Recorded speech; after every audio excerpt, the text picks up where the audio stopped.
Alrighty. And welcome in, Gyms and Gymettes, to another exciting edition of No Substitute for Sports.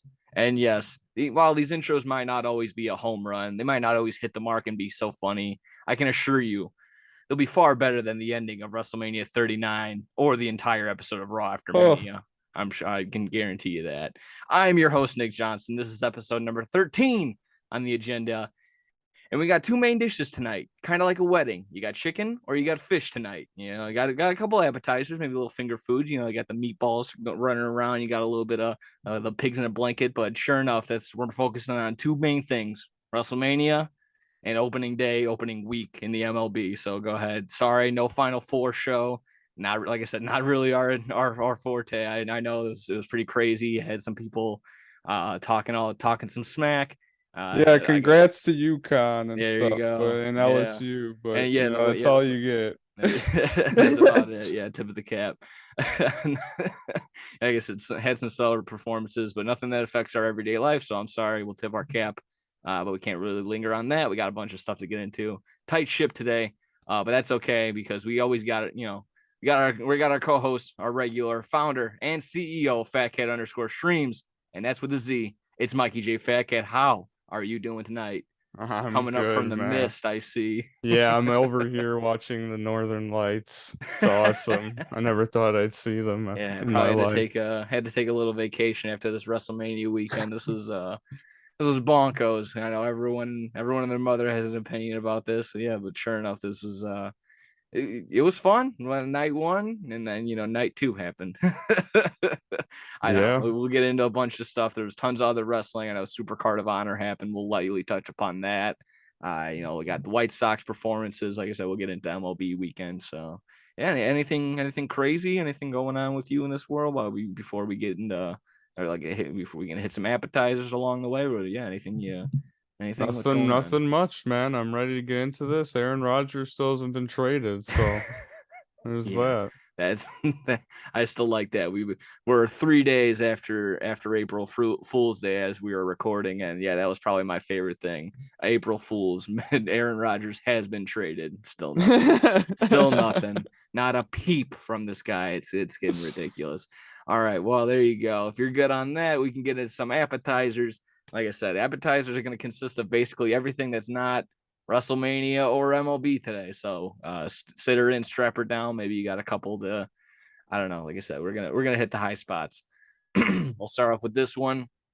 E3 canceled. I think we kind of touched upon this when a few franchises like PlayStation when I love that's a perfect appetizer. They got the cheese sticks going. Sorry. I think we had PlayStation, Xbox, and Nintendo all pull out pretty early out of E3, left you basically with nothing. Had a couple other big names finally pull out, and I think that was the nail in the coffin that finally did it in for E3. So kind of a shame. Always used to see that on another failing station and G4 used to have like hmm the weekend of E3 and showing all the highlights and same thing. So I know now you can catch it just basically all on YouTube and they throw a big presentation on there. So yeah, that's a shame. Like I said, big video game over there for you, Mikey. How you feeling on E3 being canceled?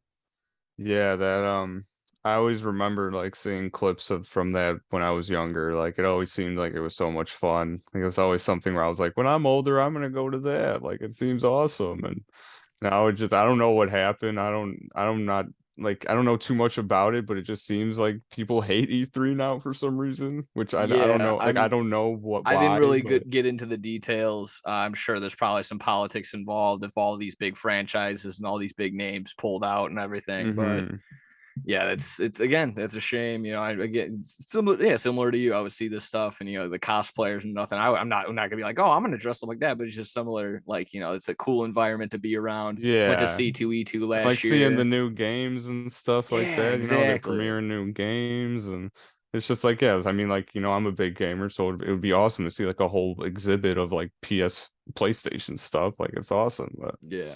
No, like I said, yeah. If it's anything similar, if it's probably C2E2 is probably a smaller version of all these things like Comic Con or E3 or something like that. But if it's anything like that, they would have had exactly like that giant displays of everything that they're gonna be having and over the course of the next couple of years and stuff like that. So yeah, mhm. disappointing, very much disappointing. Maybe they can get it together and figure something out for next year. Fingers crossed. I don't know. Or like I said, I don't know the exact details. Maybe there's some big politics. The big video game isn't maybe could be involved in this. I'm not entirely sure. Let's see. We'll go ahead and I think go like ahead. those companies, I think like they think they don't like need E3 anymore at this point, that they can just do like their own showcases and like No, promote their games on their own platform. that's a good point. Yeah, no, that's But a good point. Yeah, I'm but sure I they don't could. know.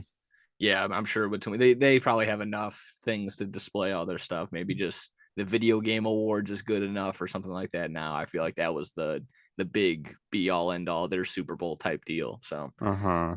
maybe that's it. I'm not entirely sure. We'll see. Maybe they can make a big comeback. Let's see. More appetizers if you're still feeling full and feeling hungry. Excuse me. Bulls clinching a playoff berth essentially just about yet. As we're recording, they're going up against, oh boy, the Atlanta Hawks without Trae Young. So I think we can maybe pull And that I one think they out. won last game, so now they have to lose.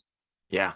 That's Yeah, I know. how it works for them. They kind of made up for it. I think they lost to the Lakers when we thought they would win, but they beat the Grizzlies, so that's pretty cool. With John Moran dropping a triple double, that's pretty cool. Like I said, with only 4 games left, I think the Bulls would have to lose out with 4, and Orlando would have to win the next 4 for them to flip flop a spot. Otherwise, the Bulls are essentially safe. Yeah, I don't think that's Yeah, happening. Orlando's playing Cleveland tonight. Cleveland's still a 5-point favorite. They want to get a better spot in the standings. They're still not exactly done. I've seen some spreads today. Like I said, Tuesday as we're recording on the 4th. There's like the Bucks are favored by like 17. Whoever's playing the Trailblazers are favored by 14.5 because they shut down Damian Lillard. It's around these times that the teams just don't care. So I think like Mm-hmm. again, yeah, they're playing I think the Lakers are playing the Jazz. They're favored by 10, just shit like that. So, Shout yeah, out the Bucks, man. The best team in the league right now. Bills got me a future parlay for Christmas, oh, I that's still think it was. alive. There you Yeah, and go. the Chiefs won. We still have the Bucks, who are the favorite right now to win the championship, and the Colorado Avalanche. So There we I'm go. fucking riding that. Let's go We Bucks, got man. that. If that cashes, Carl's baby. You Yeah, know it. yo, Yeah, that that'd be crazy. That'd be like the biggest bet I've ever hit, and it was Bill made it for that'd be me. the If that, best Christmas present yeah, ever. that would be the best Christmas Merry gift ever. Christmas, dude. And it's April. They're still going. Yeah, still talking Bulls. I mean, I don't know if you caught this as well. There's a stripper at the game. There's a Yeah, I saw stripper that. I know we sent that around in our couple group chats. Not only were they at the game, they were proud enough to go on an alive or not alive, but on an interview on the news. You're just like, yeah, this was cool. This was fun. That's what I wanted to mention. Like that was my favorite part about the whole thing. They were on the news the next day, and like they were just getting interviewed about it. And like they were like, "Well, why are you doing this?" And they were just like, "We like to party." Like I was like, "Why is it on the news?" To be fair, I like to party too. We probably party a little different, but I'm not opposed to that. I mean, that sounds pretty cool.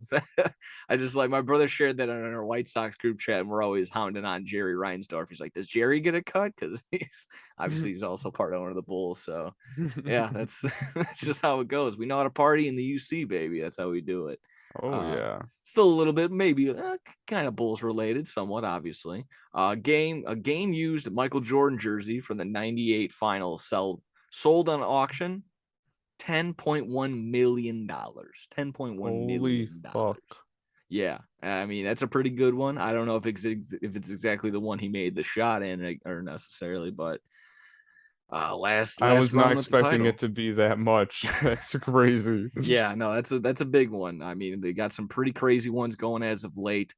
I wish I had the examples off on the top of my head, but they've had some cards as cards go crazy. I remember reporting a couple months back a Luka Doncic went for close to like a maybe half a mil, maybe a million or something like that. Like Wow. a 10-10 a rookie auto or something like that. I don't know. These some memorabilia is getting absolutely bonkos. So That's this is crazy. yeah, absolutely. Absolutely. Still on the lighter side, still on some fun stuff. Sportsbooks, they're gonna be opening up in NFL stadiums. Oh boy, Hmm. can't wait for that. Similar to how they've been opening up in MLB parks around the country. Sure enough, I mean, fingers crossed when we get that Arlington Heights stadium. I think I think a casino will be built around the area. But if we can get a sports book right in the dome, right in there, oh man, you ain't gonna get me out of there. Oh, this is gonna be awesome. So I mean, yeah, how we feeling? I mean, obviously it's deadly. How we feeling about sports books in NFL arenas now, NFL stadiums? It's awesome. I mean, I feel sports gambling has taken over the world and sports in general at this point. Every sport wants in Yes, it on it. has. Bit.ly/no sub bets. If you want to go ahead and sign up for Bet Rivers right here, let me go ahead and focus in on that. One risk free bet up to $500 when you sign up and you deposit $25. $25 or more, actually. Helps us out over here, helps you out over there as well. Gotta be in Illinois, gotta be in the area, 21 and over as well. And if you got a gambling problem, 1-800-GAMBLER is the one to call. Sorry, Mikey, what were you saying?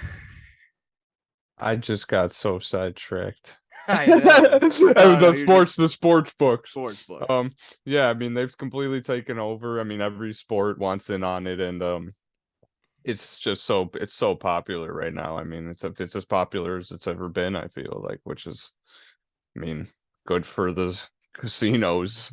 It's them. It's also them. It's the franchises that the players are getting a little bit of. They get a little bit of pay Yeah, they from it get as well. sponsors and shit now with Yeah. that stuff, and So I yeah. mean, yeah. I mean, even just the actual just the overall payment, the state. I mean, overall helps. So, I mean, you got some crazy stuff going on. This is There's a lot of benefits to it. Yeah. I still remember. I mean, I'm sure I've been a couple times on here already explaining it, but I've asked my dad back in the day, like, how did gambling? Well, how is that even a thing? And he would just be like, I would have, just a bookie, and I would have to call them over here, and sometimes I'd have two, and sometimes they'd have different lines, and hopefully I'm not going to get them in trouble, but he'd play them against each other. He'd play both ends, so doesn't matter now. Both those guys are probably dead. So Oh, I mean, they're all bookies from the '80s. They're I probably can't imagine bookie, man.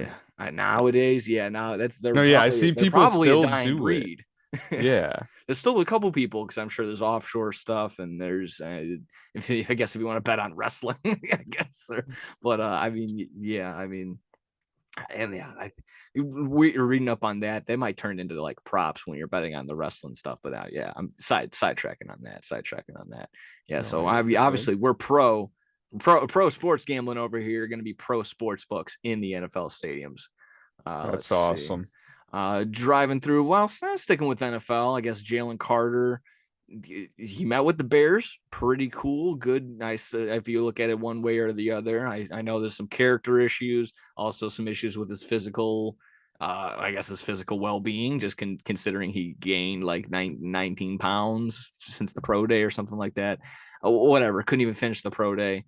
Regardless, he's reporting that he's not going to meet with a team any lower than the 10th overall pick. I think that's a pretty bold move considering his just right now his overall situation. So I mean, just thoughts on that in general. Like again, I think you got to open the door to all possible options.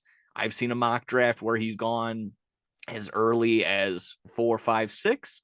I've also seen go as late as 16 to 18. So again, it's worth. I know he's probably, again, this kind of shows maybe another character issue of he's not going to take the time or the effort to meet with every single team, every single possible person or owner that could give you money. But I don't know. If I can, as a Bears fan, I'm kind of on the side of I hope he's gone by the time the Bears draft, so we don't have to run into that crossroads. So, Hmm. any thoughts on Jalen Carter not meeting with any team lower than 10? That's ridiculous considering that he's being taken off of draft boards after his recent behavior. So I feel like if you want any chance you can get, I don't know. I'm in the boat with you. I would like, I mean, obviously the Packers won't get him, but like, I don't want him on my team. Like, I don't want to deal with that drama right now. I don't feel like it's worth it. I don't know. People are saying that he might be the best talent in the draft, but I don't know. Again, I don't watch college too much, so I don't know too much about these players or whatnot, but I mean, I just go off what the analysts say, but I don't know. I don't want so it's already with this kind of drama and you're just getting started. I don't know. That's just Yeah. how I feel. Yeah, I feel like I know we can probably I can go back to my other argument when this first broke of I didn't really want to sit here pass judgment on a kid that was basically the same age, a little bit younger than us. But yeah, it's just kind of, some stuff is kind of compiling, and I'm again not putting my ultimate opinion on it just yet, but I'm kind of just in that boat of let's avoid drama. Let's just avoid drama. I don't if good for him if he has his career and all that and whatnot.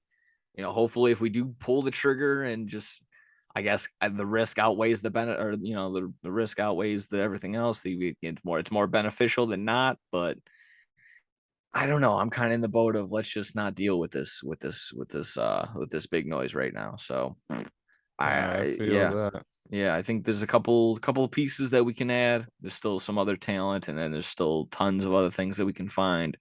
So I'm okay. Bears, like I said, Bears still got some things to do, still got some people to add. There's still some money to spend that they need to. So we'll see how that goes. We'll definitely see how that goes. Let's see. Finishing off, they got two more things on the quicks. A couple a name I already mentioned before going to the NBA Hall of Fame, but we got 4, 5, 6 names leading off, headlining the Naismith Basketball Hall of Fame class of 2023. Dwayne Wade, Dirk Nowitzki, Paul Gasol, Tony Parker, Becky Hammon, and Greg Popovich going to be headlining. Wow. All big names. Of course, I'm not very of course, ignorant as I am, I don't know all the accolades of what Becky Hammon has done, but I'm sure if she's going to the hall, it's all going to be positive. That's all going to be good enough. But of course, I'll speak upon Wade, Derek, Gasol, Parker, and Greg Popovich. I suppose basically that's kind of more or less when I started. I was always into the NBA, but when I really started paying attention and getting into stats and all that stuff was when like Dirk Nowitzki and it was leading the way on the Mavs, and they ended up winning the championship in 2010, 2011, 2011, 2012, Something like 2011. that. Yeah. So of course Eh, always bouncing around, enjoying the Bulls, but getting in that age where I can start. 2011, Yeah, just to getting confirm. yeah. So at that, yeah, again, at that, I think that was the finally the summer where I was like, sports is my everything now. I'm the stats, rebounds, everything. I tripled everything. That's when it clicked, again. So Someone finally gave it to LeBron. I mean, how can we not like that? yeah. That too. That was obviously the big thing too. He seeing the biggest heel in probably sports history was LeBron James at the time. So yeah, that was also I will always remember that. He's doing the fake cough, making fun of Dirk Nowitzki, and then they proceeded to just dunk on him all the He rest of the cooked them series. all. He Oh cooked yeah, them all he himself. absolutely he wrecked them. Not just LeBron, like Bosch and Yeah, Wade got some Bosh, too. Wade, Yeah, so that was nice. I was glad. Ray Allen, was he on the team at He that was time? not yet. I don't think he got on there till 2013, 2014, something like that. Okay. Yeah, so he wasn't there just yet. But I mean, that's similar. That's around the time that's kind of got introduced to Tony Parker and get into the understanding of how much of a legend Greg Popovich is and all that Hmm. fun jazz. Obviously, we already talked about Pau Gasol and Dirk's the guy. Yeah, Dwayne all Wade those is the people deserve it for yeah, sure. without a doubt, without a doubt. There's not a name on there like what they're adding him, they're adding her. Yeah, Yeah, I was exactly. listening to you list them up, and yeah, I was thinking like, is there This anyone is on here that stacked. doesn't deserve it? Yeah, This they're is a all. stacked. Yeah, they're all like there. like if this was like a music venue or a music concert, we'd be like, whoa, we got Metallica, Slayer, and Yeah. Megadeth. Holy crap! Holy shit! So yeah, sure enough, that's exactly how it feels. We're getting all the big names. Yeah, I mean, again, tip of the cap. That's not going to happen until the middle of the summer. Sure enough, after the 2-3 month NBA playoffs, it feels like they go forever. Last one on the agenda, last one on the appetizers. If you're good right there on NBA, Yeah. Jonathan Toews went ahead and played Saturday. That's awesome. I'm sure the Blackhawks lost 6-3. I forgot to who. Doesn't matter. But Oh, Jonathan Toews in 14 minutes of on ice time, he had an assist. So that's pretty cool. Again, just said Blackhawks season's just wrapping up fairly soon. Got a couple more games off the top. So again, just as hearing hearing that he might not play again, might be on the way out, on the retirement end. It's just cool that he's just finishing on his own terms. He's able to actually finish it all. So good to see Jonathan Toews. We're tipping a bunch of caps today, so we're tipping more. So there you go, Jonathan Toews. Like to see that. Anything on Jonathan? It's one of the. I mean, him and Patrick Kane, man. First ballot Hall of Famer for sure, without a doubt. We could sit here all day and praise those two, praise these guys. But of course, we got some wrestling to get into. I know we usually save it for last, but wrestling first, baby. Wrestling first today, because we had WrestleMania. And, night one, well, I mean, that's exactly what we'll do. We'll break down night one, break down night two, and then we'll get into the Raw after me. After me. That was garbage. 30 minutes of wrestling on a 3-hour show. You should be. I'm ready. Yeah, we'll get into that. Creative. That was awful. I know. I watched the whole 3 hours, so you watched all. I'll tip my cap to you. I tapped out at an hour 15.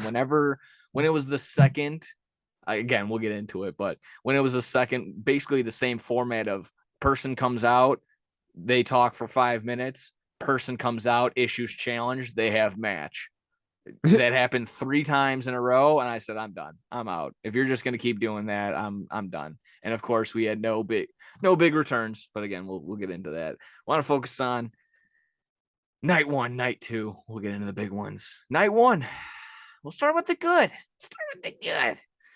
It didn't start off too hot, but I mean, first, just I guess I don't know. Dip your toe.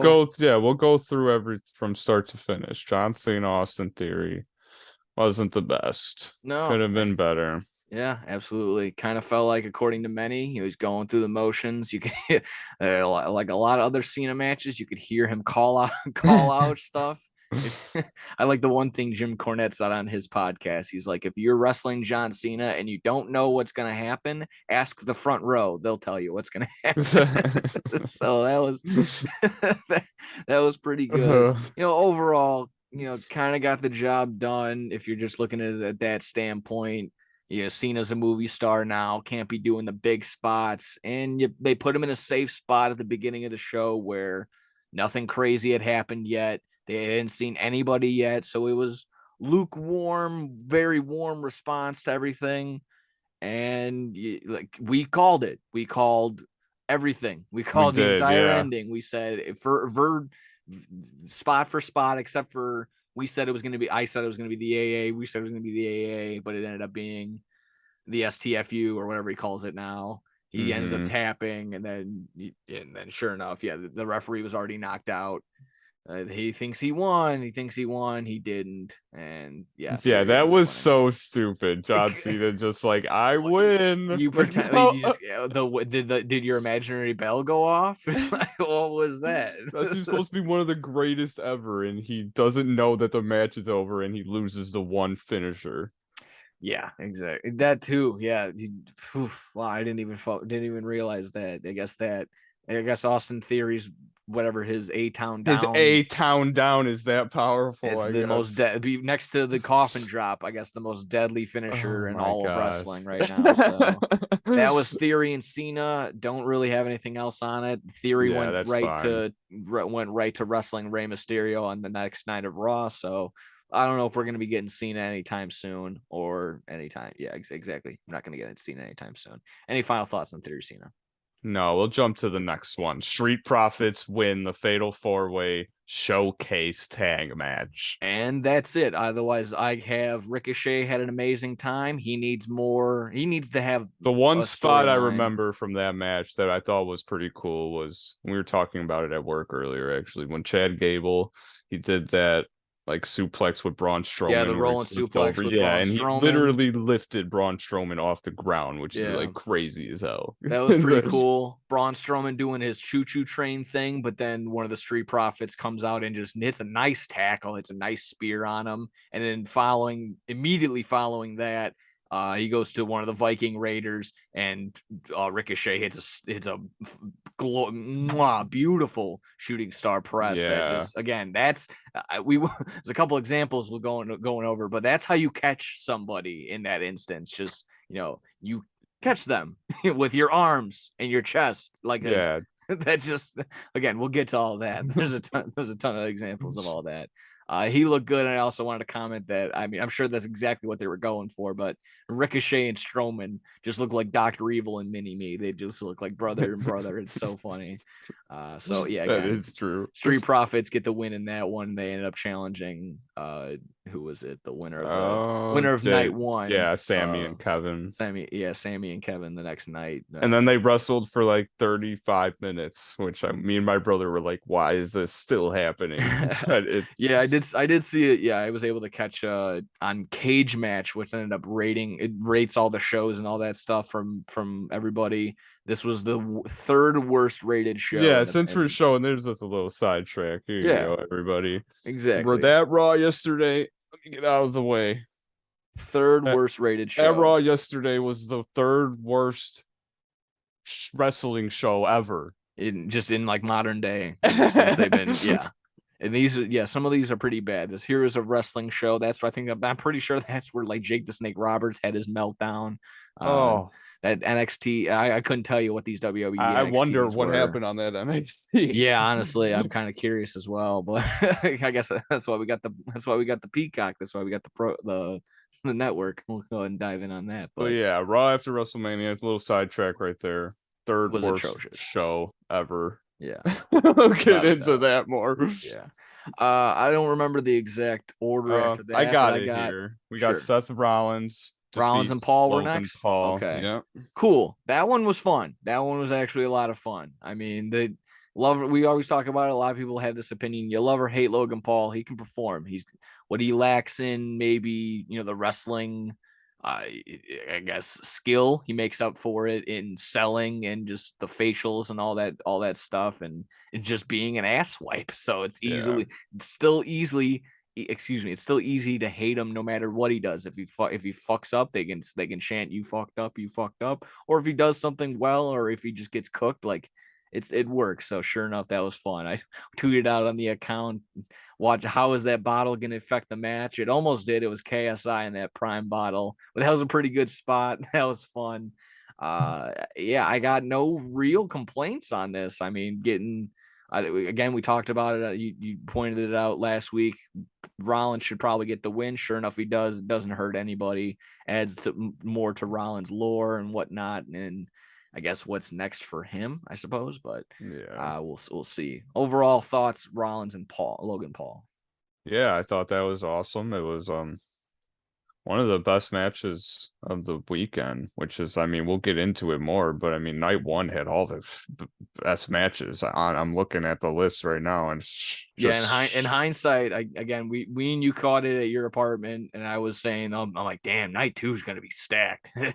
I'm glad I didn't say that on on a public domain or anything. Well, you just did now, so yeah, I did. Sure. Yeah, at least I didn't put it in writing. I can edit this and be like, I'll add some AI, something where I say, yeah, I'll be the one saying it. Yeah, exactly. Mike, what'd you say about night two being the best night ever? I said it was gonna be great. I thought it was gonna be better than WrestleMania 17. Oh God. But yeah, it was good. I liked it. And yeah, I was not expecting KSI to be there, so that was a little fun thing to do. Yeah, I mean, he's a big star. I don't follow everything that he does, but again, more subscribe, more viewers and everything. Just to be like, oh, holy cow, it's KSI. My favorite YouTuber did this. What's this? That's just kind of, that's how you do it. That's marketing 101. And just to reiterate what you said, I hate Logan Paul, and I've said that on the podcast here before. But yeah, I mean, he's a damn good wrestler, so yeah, I'll give him that. Yeah, exactly. Next one was Becky Lynch, Lita, and Trish versus Damage Control. Becky or Bailey's last match, it seems like. It seems like it, because we did not get Bailey on Raw. Her segment was apparently cut, multiple cut segments. It looks like Vince is back, baby. yeah, that, and she sure enough, she kind of put out a cryptic tweet like my story is over. Or Yeah, it's like I don't sometimes remember like just exactly. something about stories coming to an end or something. Yeah, so we'll see how that rolls. I got really nothing. Thank you for. I know just know that Jerry Lawler was somewhere freaking out going about the puppies. So thank you, Trish Stratus, for Yeah, that that's all one. I want to say. So we love you, Trish Stratus. That's about that. I know. I mean, Lita caught a stinger. I don't know if you caught it on Raw. She got a black eye. I don't know exactly Yeah, what from, but get better. Put some ice on that bad. Put a steak on that bad boy. and lose That's the titles next week so you can go home. yeah. Raquel Rodriguez and Liv Morgan looking like they'll probably be the women's tag champions after winning that match. Again, why not just make that showcase in night 2 for the titles or for the Yeah, number one and it's just contenders? some again, we'll get into it with Raw, but again, like Becky, Ronda and Shayna win the match, and then they don't get a number one contenders match. It's Nope. it's Liv Morgan and Raquel versus Damage Control. It's like Yep. what? It makes no sense at all. They both lost their matches Yep. this weekend. Yep. Like, it Doesn't makes make no sense. sense. Doesn't make sense. I mean, as soon as it's just such a head scratcher. Night 2 was just everything about night 1 was so good, and the overall feel was like a 4-star, 5-star feel just from the overall great thing. And then night 2 just was such it was just Yeah. when you burp and you get a little throw up in the back of your throat, Oh. that's kind of how the whole night felt, and it just kept going. That's just you kept Mm. doing that over and over again. Oh my. That's how night 2 felt. So yeah, the 5-star and the 1-star. So overall, like a 3-star Mania, still pretty good, memorable overall. But yeah, we're still rolling with it. Yeah, Rey Mysterio Mysterio defeats versus Mysterio. Dominic. This was definitely after I don't know one out of these first 4 were kind of stinky. No, excuse me, 3 out of the first 4 were pretty stinky. Rollins and Paul being the one that was pretty good. But yeah, after this, we kind of got some bangers. Mysterio coming. I mean, coming out to the package of him in a cop car and then being brought out. He's Dominic Mysterio coming out uh, in a police escort. That was pretty fun. Followed up with his dad being brought out by Snoop Dogg. I wonder what those two were doing beforehand in that little low rider. I know they were lying, cheating, and stealing, but I'm sure they were poking up a little bit. Yeah. That's why it's pretty. Might have been a little trippy for Rey Mysterio to go out there and dap up a giant cinnamon toast crunch figure. Uh, that's the only thing I have to take away from this match. It was a good match. It got exactly what it needed to. The spots with the mom and the sister were fun. I mean, she got that water right in the mush. We were talking Yeah, about that that. What a nice slow mo spot for that. You we just were laughing so hard oh at yeah, that. she got all that. She got all that water and more in her mouth. So that was funny. Yeah, then the And mom Bad slapping Bunny. that bad Bonnie. That was yeah, him getting involved later. Maybe you can say he got a little hairy, got a little too involved, but I mean the LWO coming out to stop the Judgment Day. Uh, yeah, I mean maybe I think we were wrong on the prediction of who should win, but it kind of does. Backtrack, we were right on the Hall of Fame thing. We were sure enough Yeah, you called that. Dominic and Rhea went ahead and interrupted, not at the extent that I kind of thought they were going to, where they were going to go out and assault him, but they just they just stood up and just walked out and just made a big scene about it. So that was at least something. At least something. Make it something. And Rey Mysterio coming out to Eddie's theme for even Yeah. like 15 seconds. It was gave me chills. It was Yeah. awesome. Yeah, that was awesome. A lot of homages to Eddie and well deserved. I mean, he's the man. So yeah, obviously, like I said, great entrances. The match was overall great, but the only thing, like I said, just the tone of it, I wish was taken a little bit seriously. I wish this blood money wasn't just all over the place. The cinnamon toast, the cinnamojis all across the ring. It just, like I said, it was just like, dang, you Cinnamon Toast Crunch, or this match is brought to you by Cinnamon Toast Crunch. Remember, when you're beating your son, have a nice bowl of Cinnamon Toast Crunch with you. That's just kind of the vibe I got from this as Rey Mysterio brought his belt out and beat Dominic with it, and 80,000 people screamed in hurrah. So They that was miss a good nice. opportunity of having a chancla or something. Yeah, that would have been good. So his mom toss him a fucking a sandal. That would have been Yeah, they good. said his sister should have had a chancla in her purse or something. That would have been hilarious. But Yeah, absolutely, absolutely. Obviously that you just don't want to feed into the stereotypes, but yeah, that's yeah, I yeah. understand that. But I feel like they would have. I still think that They would have could been get a a good pass. thing. They could get a Yeah. pass. They could definitely do it. And that's kind of what happens with this loss. Dominic doesn't get a big like lingering cloud over him. He still has the good enough heat to last and Yeah. not have this be affected. And Ray gets to not only have his Hall of Fame thing, he gets to have a win at WrestleMania to follow up. So overall, phenomenal weekend for Ray. So that was pretty cool. Gets the night one win and then follows it up on night two with the Hall of Fame recognition. They all come out and obviously, like I just said, they all get introduced again. So that was pretty cool. Big weekend for Ray. Well deserved. Oh yeah. He's awesome. Uh let's see. Followed up after the Mysterio. Rhea Maybe, Ripley. yeah, maybe one of my favorite matches of the entire weekend. Probably one of the best matches. You could argue either which way if I mean if you want to lean towards the main event for the sake of story, but I think overall performance, these two just This battled it out. They slugged it out. Slow start. I'll say it. It was a little bit slow, but like I said, probably the best match on the weekend. Rhea Ripley versus Charlotte. Just tons of spots where you're like, holy cannoli. Charlotte landing on her face multiple times. There was a report that Rhea Ripley may have been knocked out during, but yeah, that was just a slugfest. Like I said, two basically Amazonian women just slugging it out. Two Wonder Woman sized women just having a battle. And it was like I said, I keep praising it as probably the best match of the weekend. You can judge that. I'm gonna go ahead and stick with it. Rhea getting the win with her riptide off the top, off yeah. the middle rope, top rope. I think that was awesome. That was a good one. Good way to cap it off. And I think we were lingering on this last week. We weren't sure if she has already won a women's world heavyweight champion. She's been the Raw women's champion, not the SmackDown women's champion yet. And I And don't she's remember that at all. I yeah, saw that yeah. earlier and I I was like, I don't remember because I think she that. won during the COVID. I think she won during COVID, if I'm not Okay. mistaken.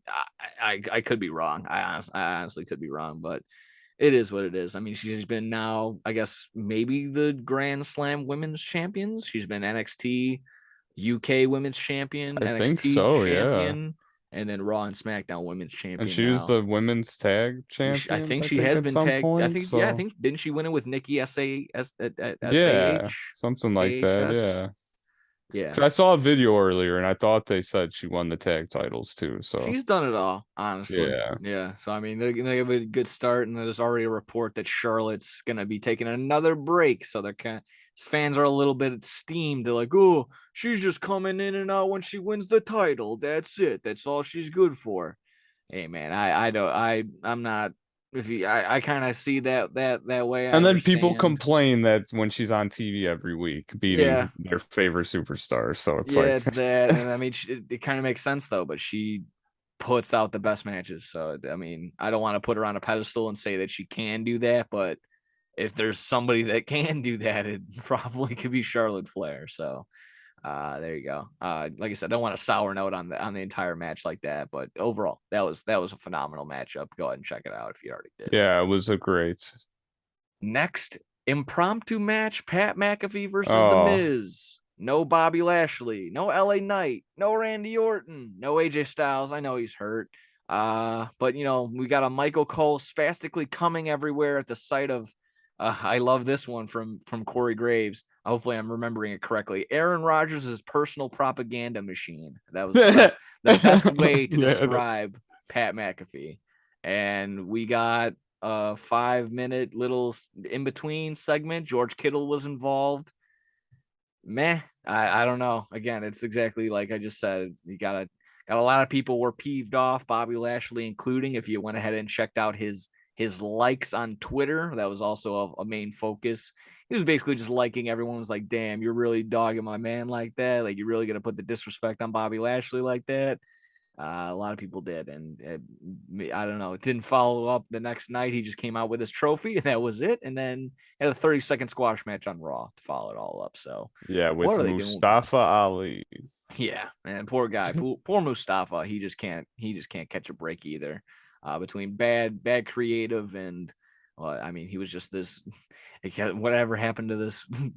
What was that even called during the pandemic? The revolution. I don't even remember the. Oh, he was part of He some was stupid he shit. was the leader of that cryptic messaging group that everyone changed their name for. I can't Yeah, even yeah. remember. It was so atrocious. Either way, that. Pat McAfee squashes the Miz, and That was T-Bar and Mace and everybody, right? yes, yeah. And that was that time. That was that unfortunate segment. And the blowing up the performance center and shit like that. That is just like no one It sees sounds these so dumb. anarchists and arsonists going around the performance center. Like they're just so focused on wrestling, they can't focus on the security cameras. Oh, Oh boy. All right, yeah, focusing all done on that. The Usos, Owens, Zayn, and the main event. All I gotta say is thank you. At least they got something right. Maybe overkill with him delivering all the haluva kicks or whatever. Overkill with the 26. Apparently, according to some person that went ahead and took count 26 super kicks between all four of them. wow. A lot of thigh Yeah, I want slapping. to say all you WWE fans talk shit about the Young Bucks.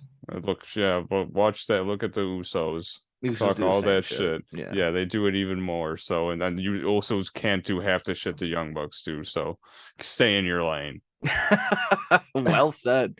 Yeah, I mean, there's that again. Yeah, just tons of super kicks. But overall, they pushed the story. They did it right. Got the titles off the Usos, who've been the tag title. I don't even know how long that they've been around. They've had those four. So It's at been least a they got while. something right. At least they got something right. And I mean, yeah, Owens and Zayn being together, that works out. That's money. He got a huge pot. Zayn, Owens still did too, but then Zayn following up, had a humongous pop on Raw the next night. So it's obvious they, of course, dropped the ball previously. Could have gave Sami Zayn the title, but they didn't want to do that. They followed up with this, and they thought that the main event of night two was the correct Oh, way, but I'm sure enough that it they was need not. to figure out a way to ununify these titles because it's just like the tag titles and the world championships are both unified and it's like they're handcuffed. It's like, Yeah,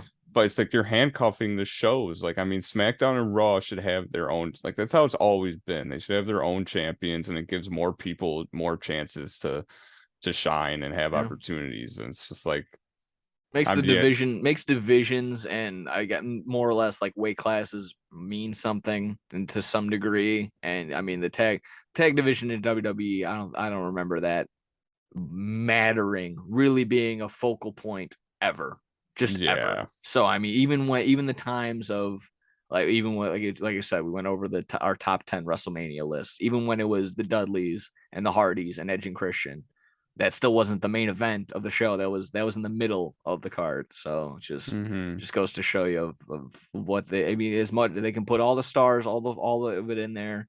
They just don't put enough drive and storyline into it for them to care. Yeah, that when you bring that up, they should just keep them unified because if they split them up, then they'll just have stupid storylines with random people. At least Yeah, now they can just focus on one storyline with two tag teams. yeah. They just can't. They just don't have enough tag teams to As do much as both. I like them, it would be a stretch to put Otis and Chad Gable as the tag champions and then have Kevin Owens and Sami Zayn as the other tag champions. Yeah, Just like one of these things is not like the other.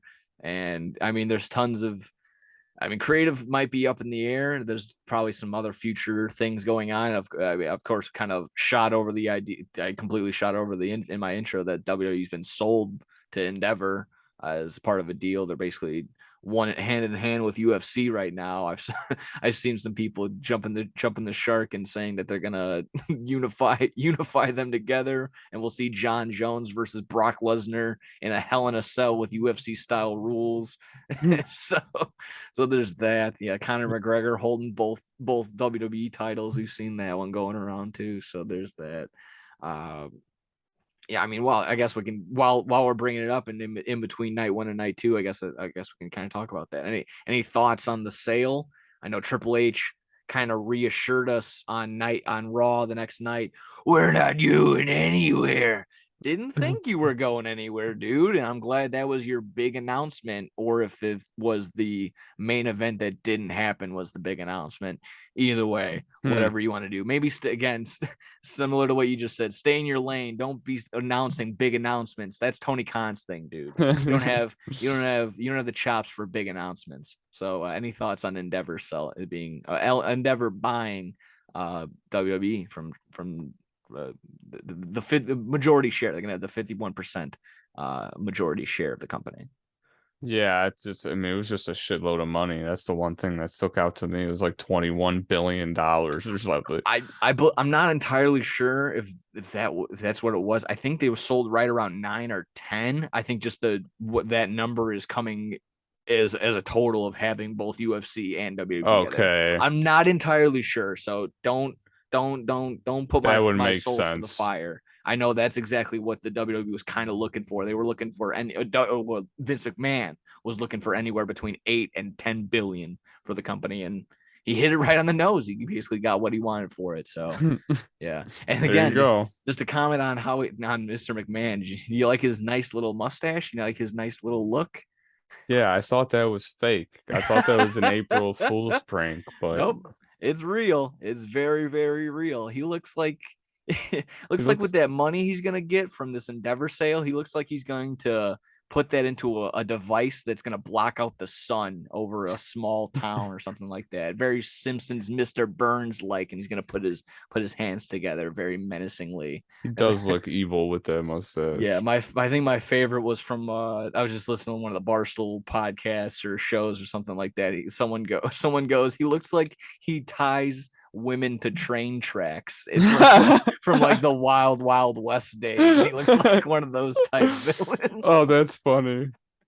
I know a bunch of people. Like you said, the one just now. He looks like the Tapatio guy, or you can cut his head off. He looks like a zombie from Pee-wee's Playhouse or something like that. I'm about to get a picture for the viewers. Oh, there's just been tons and tons of them. So a live picture here for anyone that hasn't seen it yet. Nice little new little look for Mr. McMahon. Oh boy. Yeah, that's that's sure enough. It's Walt Disney. It's Walt Disney, dude. It doesn't look real. Like it's doesn't. So it looks. Yeah, I know. It looks like he just colored it on there. This is a mustache, Vince. Take note. Kinda.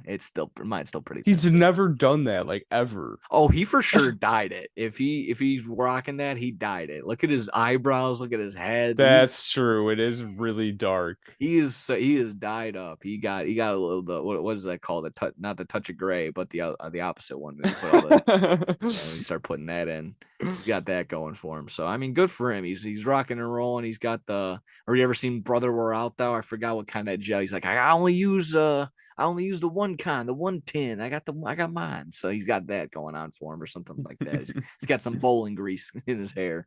Oh my God. Let's see. That was pretty good. Pretty good in between. Nice little palate cleanser considering night 2. I'm not gonna even put it lightly. Night 2 was an abortion. It was awful. Almost versus Lesnar to start us off. I didn't time it, but I'm sure it went short. I don't think I owe anybody pizza for the rest of the year. It was short, but it was still too long. And Lesnar gets the win off a couple of F5s. I like the Dr. Corey Graves. His back is gonna fail. His back failed, so there was that. Lesnar almost was a stinker. What'd you think? Yeah, both first matches. Both nights were just we kind of touched upon the Fatal 4-Way tag anyways. Ronda getting the win And I kind of agreed with our buddy Andy from that. Just we put it on a post. It's just like not a problem with them winning necessarily. Kind of a problem now that they didn't follow it up with them being the number one contenders. They kind of just were put by the wayside. But yeah, just she comes in and cleans up on probably one of the most inexperienced women in the match, and they get a victory. And I was kind of like you, like was Ronda in there at all besides that spot? I don't remember. Like that match was just so who cares? So I don't know. Yeah, I legitimately didn't see her at all until like the very end when she Yeah. just did the submission and won. Yeah. Like I said, similar to night one, where the first couple matches were stinkers. Night two, followed up with the same, but night two had this one also similar. Could, if you depending on who you are, might also see this as the number one match, triple threat for the IC title. Just Mm. huge, just three huge dudes slapping their meat together. Drew McIntyre, Gunther, and and Sheamus. They had a good one. They had a banger. They did. It was a good one. I mean, I can't go wrong. They slapped the shit out of each other, hit all the high spots. They were just beating the fuck out of each other, mate. So it was a good one. I would roll it back and run it back. Nothing too crazy, but they got other spots and did just all the big man cool things. Yeah, and Gunther, well deserved. I was kind of in the boat of like, does he lose and does he go on to maybe bigger and better things, i.e. the world heavyweight title, or I guess he just continues on with this incredible intercontinental title reign. That's fine too. I got no complaints either there. Anything to just not make him look weak. So and Yeah. sure enough, all three guys were doing fine. Might be, I think there was a report that McIntyre might be done. I'm not entirely Yeah, sure. I saw that his like contract expired or something. Yeah, so I mean, there's a couple of people that we might be on the way out. Bailey, McIntyre. I think there was another name too. I can't remember off the top of my head. So much stuff going on with Mania. Any thoughts? Any other lingering thoughts on the triple threat?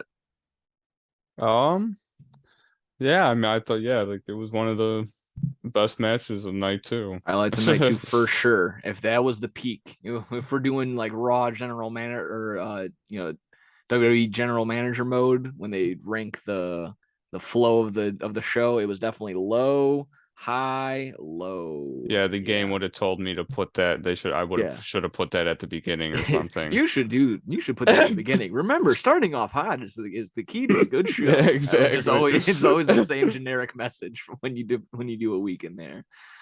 So yeah, that was pretty good. That was again highlight of the night, possibly. Belair Asuka next. Meh, not the best, not the worst. I see some people that do, yeah, that apparently do have skin in this game that do care about this. Like, oh, Belair's had one of the most boring title runs ever. Meh, I don't care. She's entertaining enough, and I think really the highlight was I think the report that came after was her dancing with the girl at the top of the stage. Turns out, if you didn't know, the contortionist, the little girl rolling like the thing from Star Wars, uh, her mother passed away very earlier in that day. So again, just incredible to hear that she kept it together. Just awesome that they were able to put this together for her, or I mean, not necessarily for her, but that she was to be able to be involved and basically be the focal point, the center point of it. Got to dance around with Bianca, so all the power to her. I mean, if that's something that happened to me, I'd be in shambles. I wouldn't be able to go up in front of 81,000 people that night Yeah, and do that's anything. I crazy. would have been a shell of myself. So that's kind of the highlight there in my mind. But overall, like I said, Belair retaining pretty good. That was the one. Asuka might be on her way out after having another cryptic tweet go out. Like I'm gonna bring chaos to the women's division. Chaos, and of course, chaos is a New Japan reference. If anyone wanted to get around there in that instance. Any final Hmm. thoughts, Bella or Asuka? Um, I said it before. I'm not the biggest fan of both of them, so I'll be honest. I was on my phone a couple times during this match. I wasn't fully invested. There's always Fair one enough. match where, it's a long night. I can't watch everything. So Yeah. this was the match where I was kind of scrolling through Twitter and Scrolling shit. through the And Twitter, getting the overall feel of the night, and that's when it's kind of was like, oh, this night's feeling weird. This night's feeling wonky.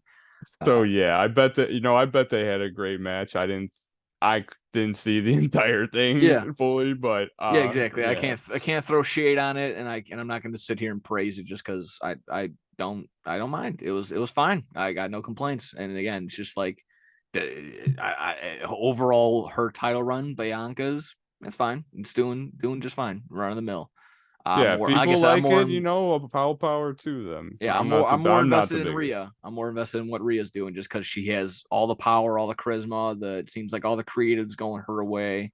And I mean, she's super over. I mean, just beyond over. So I mean, that's kind of what it was. And And they then had a she nice little comes stare out, down. yeah, Yeah, and they had a she nice little talk. stare down, and again might be unifying these I was about titles to now. say, please don't why? Like it's just why, dude.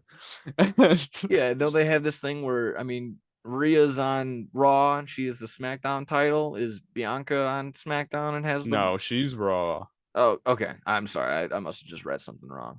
Either way, it's But okay. if they could easily do that, and if they do that, that's why. That's Yeah. another just it just takes more opportunities away from people, but it's whatever. Yeah, I guess. It's I'm an AEW fan at heart, so Yeah, this was a big weekend for this is a big weekend for us AEW fans. yeah, this was a lot of us were like this was a lot of I told you so's, a lot of I told you so's, I and I can kind tell of you what, Dynamite's gonna get a lot of views Wednesday. Gonna get I a sure hope lot of so. viewers. I'm sure they will. I'm sure they're gonna get some People hate. are gonna be tuning in for sure. Oh yeah.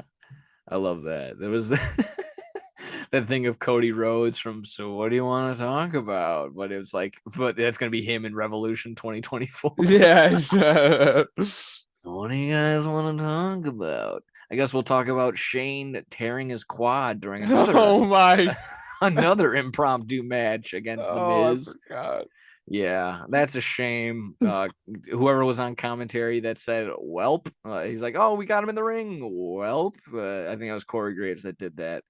Not a good look, not a good move. But Snoop proceeding to save the day was definitely the highlight. He just laid down the people's elbow. Some reports saying it was from a relay message The from the woman referee, I referee. think, yeah. Yeah, either way, he's.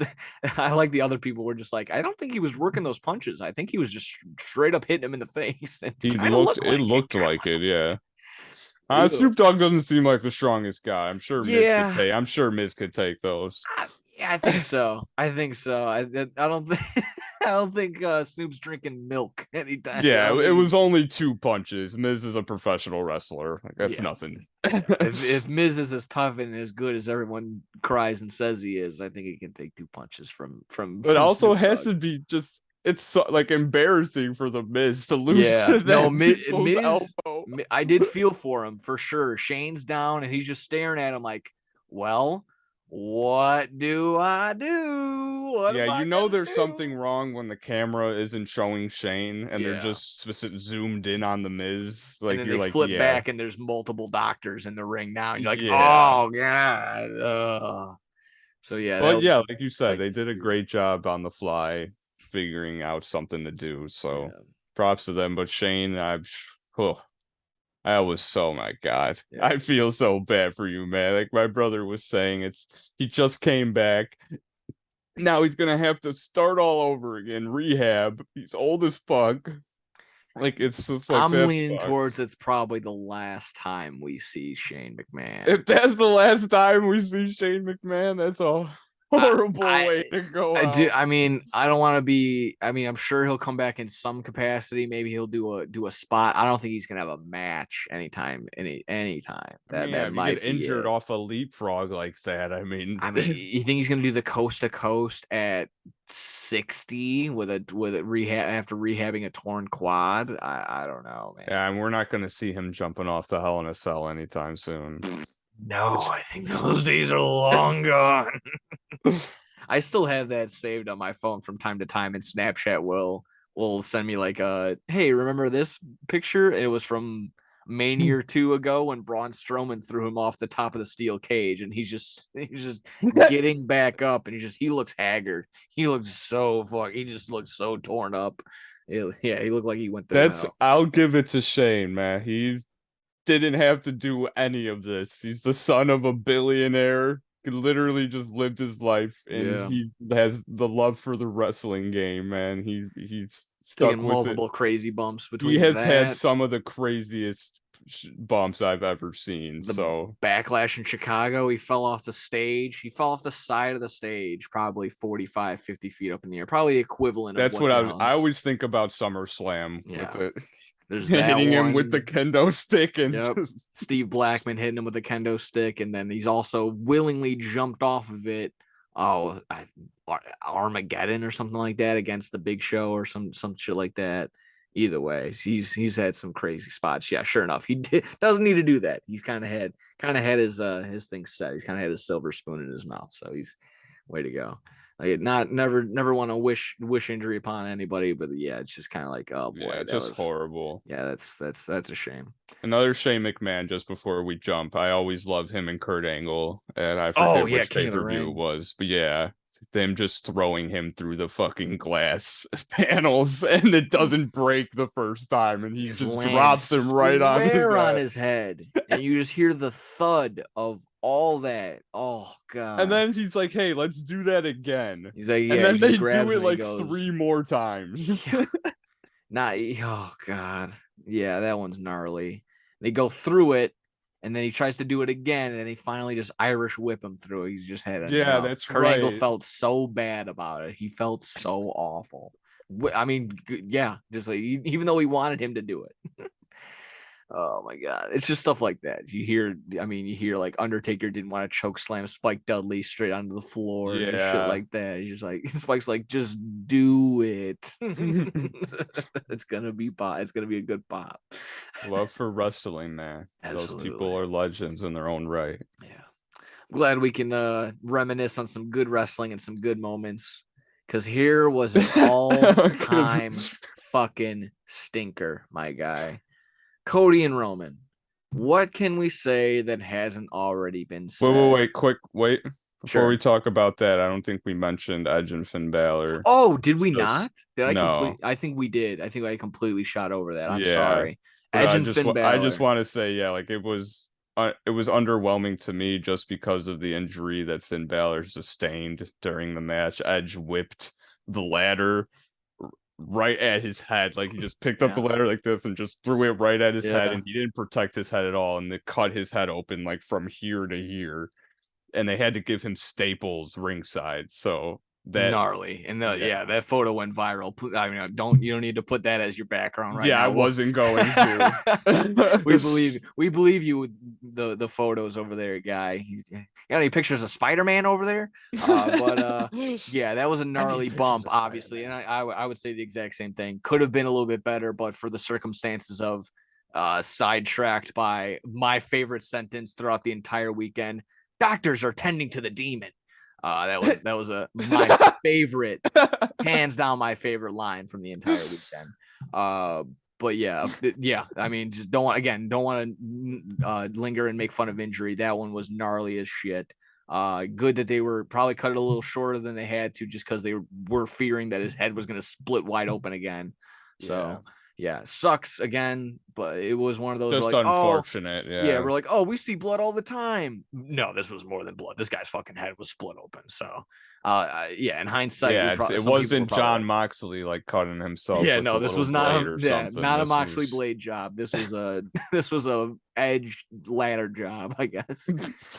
And if yeah, I you mean, want to yeah, see it, look it up. You'll see it for yeah. yourself. And I mean, yeah, the spot too is more like you see that almost all the time, where it's just like he just like, here, catch, and Yeah. he kind of braced himself, but just missed a little bit. That rung gets him square in the face, and it just, yeah. I mean, it really no one's fault, I would say. No, yeah, Yeah, I can't. yeah. Of course, I mean, I'm sure Edge feels awful about it.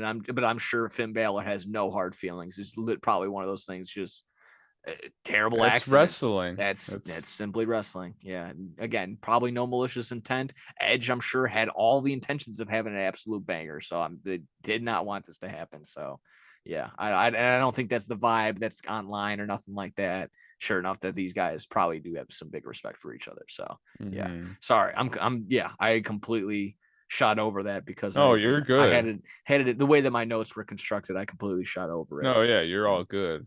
Yeah, again, yeah, good palate cleanser going on into the last match of the night. Cody Roman, boy, I mean, I tweeted it out like we did, and it's this the only example, euphemism, simile, metaphor that I have for this. They had a wide open layup, and they decided to punt the basketball into the 20th row of the stadium. I just don't get it. And sure enough, everyone's asking it now.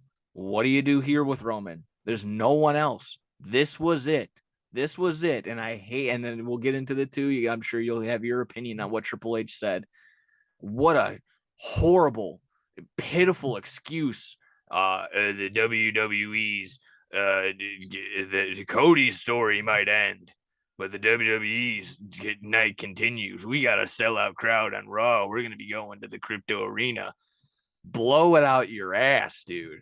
And all those other people were like online, all the WWE marks that want to defend anything and everything that the WWE does, good, bad, or ugly, going around saying, "Oh, it's not. We don't want it. We don't want the predictable thing." You know, sometimes in this instance, predictable is great. Predictable is good. Predictable is what you need because it was the most realistic. Because again, we're sitting here.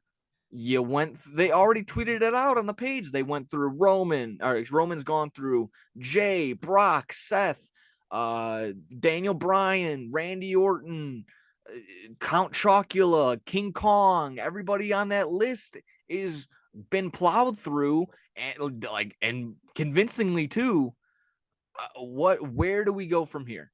It makes no sense. They dropped the ball so hard, and I'm sitting there as a AEW mark or whatever you want to say, or as a just as a Cody.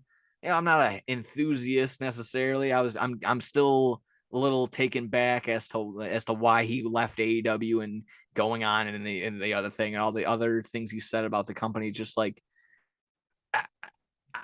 just have it end like that. What are you doing? It's just such a bad movie. It needed to end with Cody. It needed to, and I thought it was going to. It had all the makings of it. They gave the tool belt to -1 in the stands. Missed the shot. Solo ripping that off out of his hand should have been a shot to see. That would have been something cool and creative to do, just to get even more heat on Solo or something like that. Literally ripping the belt out of that kid's hands, but you can't get it. He broke open the forbidden door for sure. -1 being on TV, being an AEW currently signed roster member on WrestleMania. But that was pretty cool. But again, That's true. yeah. Again, drop the ball, dude. They dropped the ball.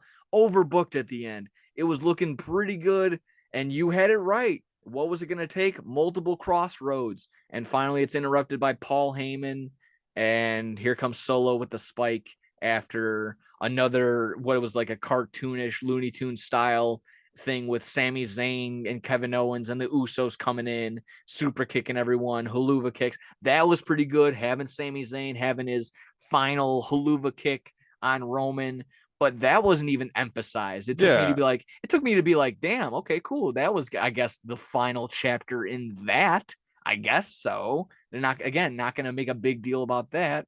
Made a big deal about Cody losing. And I mean, as you can see, I'm just so disappointed, even though I'm not a huge Cody fan. Yeah, you see that face. That's exactly what it was. That's the guy that just regrets. He's like, nah, maybe I should have stayed and just lost to Darby Allin again or something like that. I don't know. This guy just continues to paint himself into a corner every single time. I'm sure it wasn't his decision. I know a ton of people are reporting, a ton of other, YouTube pages are saying that they've had this plan in advance that they wasn't going to win. So still good on Cody to go out there and being creative with the match and still go out there and put on like I said, go out, still have the pageantry to give the -1 the belt and I don't know, still have all the pyro go off. So overall, it was a good match that will be forever dampered and poo-pooed. The whole night will be poo-pooed. The overall weekend might for some be just completely shit on because of this ending. And I can't convince, I won't sit there and convince people otherwise. If you have that opinion, that's fine. I would sit there and say night one was good. It was great. I'll use Alan's favorite word. It was great. And followed up with these next two nights of just absolute just diarrhea. It was just that's the best way to say that. So thoughts on Cody and Roman? Well, yeah, I mean, I wore my Cody Bullet Club shirt to your brothers because I was fully expecting this to finally be it. I'm just so just even talking about it now, I'm still a little lost for words. It's 2 days removed. 2 days removed, and we're still sitting there like, what the fuck? What are we doing? What the fuck? I'll This give was a them layup. that. Yeah, This I'll is give them that anyone. it was a moment that genuinely shocked me. Like, and I don't get that a lot in Yeah. wrestling. And I was genuinely like, my jaw was hitting the table. Like, I was like, oh, wow. Like, I could not believe it, but in all the wrong ways. Yeah. It's like he should have won this, and it was just perfect. The huluva kick, the stunner, he hit him with like 4 crossroads, and fucking, and then to just damper it with a stupid ending with a basic raw ending, like Solo hitting him with a thumb and then a spear, and that's it. Like, it can't even kick out or something. Like, it's just so stupid. And just to quote Brian Alvarez, like he was saying, the first night people were so happy and like people were staying in the arena after the main event and people were dancing and having fun and shit. And he was like, the second night Cody got pinned, and he said he's never seen people leave the arena faster. He said it was like everybody was just so disappointed, and it's just like, it's just They sucks. will Like, never have that moment again. That's I've seen that a that's lot the of main people. thing, and that's Yeah. what you keep saying, and it's right. I mean, people are saying the story, the story. This was the whole story. Cody left WWE years and years ago. He started his own company and fucking became the super mega star, and came back, and he's been so over, and they came like fought back from a torn pec. They wrestled Seth Rollins at Hell in a Cell, recovered from that, won the Royal Rumble, and is just to lose. And now what? So he can win next year? That's what everybody is Yeah, excited again, that's for? the Like, big thing. WrestleMania 40, that's what we want to no. No. If that we're gonna run it back, and well, it's kind of better than what others have may be suggesting that it might be Roman and The Rock. Oh God, oh my God, it's I like would great because freak that's what we out. want to see. The Rock beat Roman, so it can mean nothing, and then The Rock relinquishes the title the next Or night. the other way, The Rock loses and we still get Roman for another X amount of time. I mean, you're right. I don't know what they would do at this point. Yeah, I mean, what, are we gonna put the title on this movie star, Dwayne? You're gonna put the title on the owner of the XFL? Like, what are we doing? I mean, at this point, man, it's just so bad. It's so bad at this. Like, I've seen people when making the comparison when David Arquette won the WCW title. Hmm. This isn't even that bad. This is they want that time back. They think that's like the lighter side of this. So I mean, That's yeah, saying something. yeah. I mean, like I said, that's the thing. If you're under that impression of like, oh, fans shouldn't determine storyline or feel, it's you're never gonna have 81,000 people have that same energy. You're never gonna be able to recreate that same experience. They always want to. You're never gonna be able to recreate the vibes at WrestleMania 17, 19. You're not going to be able to recreate the intimate feelings of old ECW shows and shit like that. It's just not going to happen. You have that point in time and that instance, and you fucked it up, plain and simple. Drop the ball. That's it. I don't know. I love the idea that it's just Triple H sitting there like putting his feet up, like, yeah, you're gonna break that throne again. You're gonna do that. Yeah, that's what I want to ask you, because I don't know. Like, do you think there's any animosity towards Cody with AEW, like, at all? Man, when it comes to the booking aspects of things. if it would be super duper mega petty, and then I mean that just goes to show for I any. wouldn't put it past them I though. wouldn't put it past him either. Honestly, for all the, he's made some good decisions, but of all the petty things that he's done behind the scenes that I've made note of from just hearing other wrestlers shoot on him, yeah, very much so. Other wrestlers shoot on Triple H. I wouldn't put it past him that he would do something like this. That if it was maybe his idea, or if he says we have a bigger and better storyline for the bloodline, that's our story. That's the storyline. Yeah, you know what? I can kind of talk myself and shoot myself into something like that where I can convince myself of that. I would like to think no, but I kind of, yeah, I can see where there is a world. There is probably definitely a reality where that happened. Yeah, I could see Vince definitely thinking like that, and we'll get into it with the Raw, but like I I can mean that definitely too. Like it's just not. I mean, you guess they were a WWE guy, but this Cody that they have now isn't a WWE product, so therefore it is obsolete. Roman Reigns, Brock Lesnar, almost, I guess Bobby Lashley, somewhat now. Those are what we're looking for. That's our main frame. So goodbye anything and everything else. So yeah. I mean, it is very disrespectful to somewhat. I mean, again, you just pointed it out, just making every indie thing that he touched turned into gold and made all the titles worth something. Being in the actually being NWA champion for a little bit. Yeah, that's true. His time in Ring of Honor, his time in his actually small little stint in Impact, still making waves and doing stuff like that, and then obviously is running AEW, coming back here, having this phenomenal run right here, making waves and being the main event talent. All this to happen, just wow, just awful, just terrible, Completely deflating.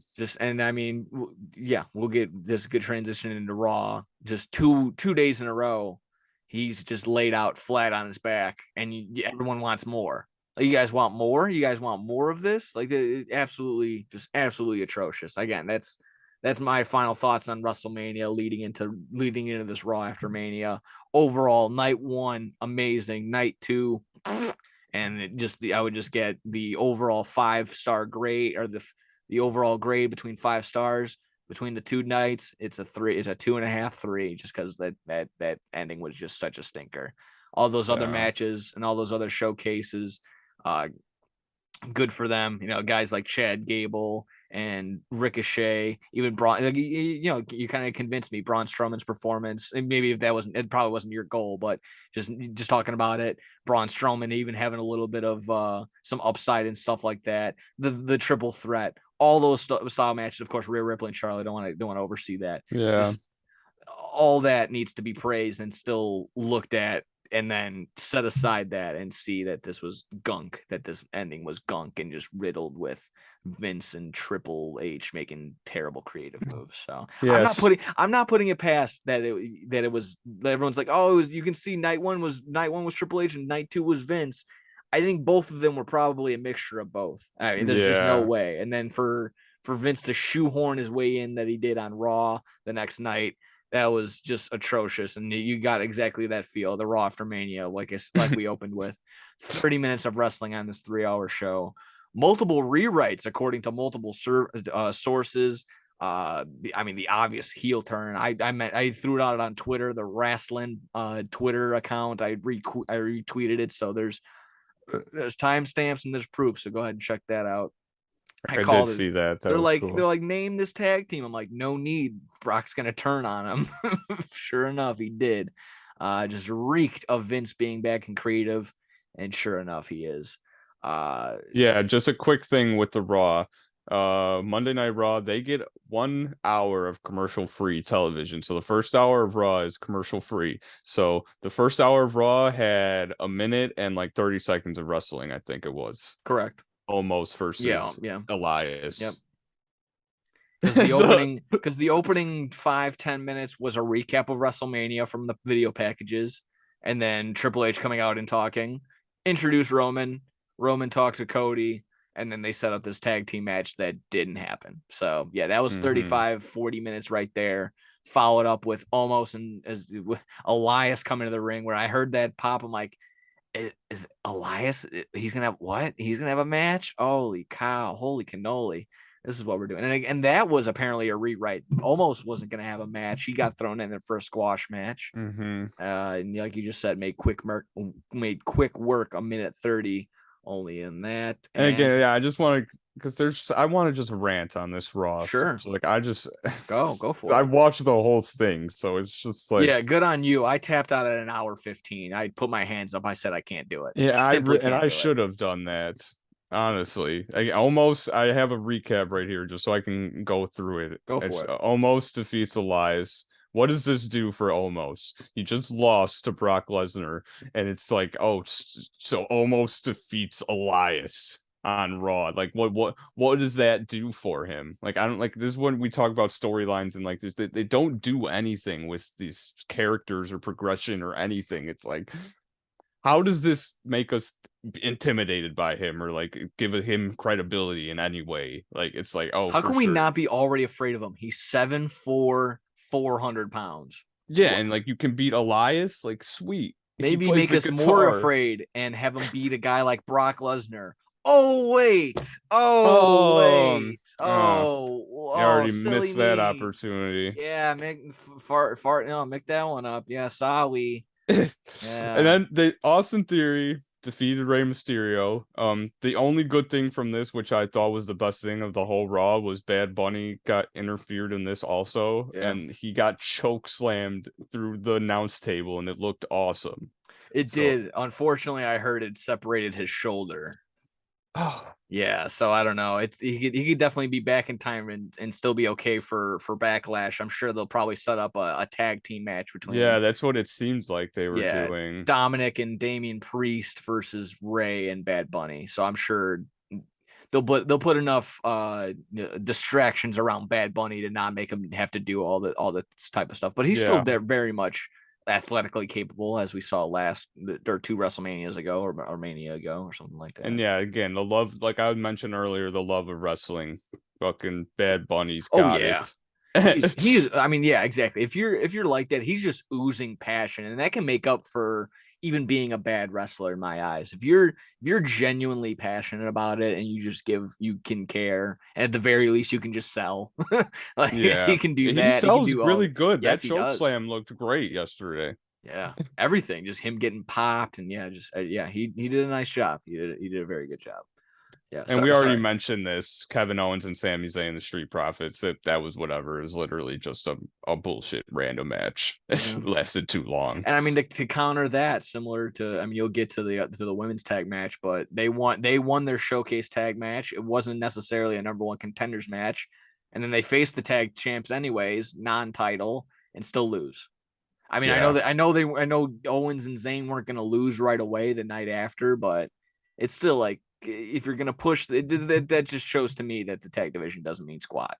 Yeah. Like, why not have them, I don't know, like have them just cut a promo or something to lead to the pay-per-view. Like, why have them fight immediately and then lose? It's like, okay, so they're better than you. No, you got it. Ding, ding, ding. You got it. No, you got it. Seth Rollins, this was funny because they had like you were talking about rewrites, and I saw a video on Twitter.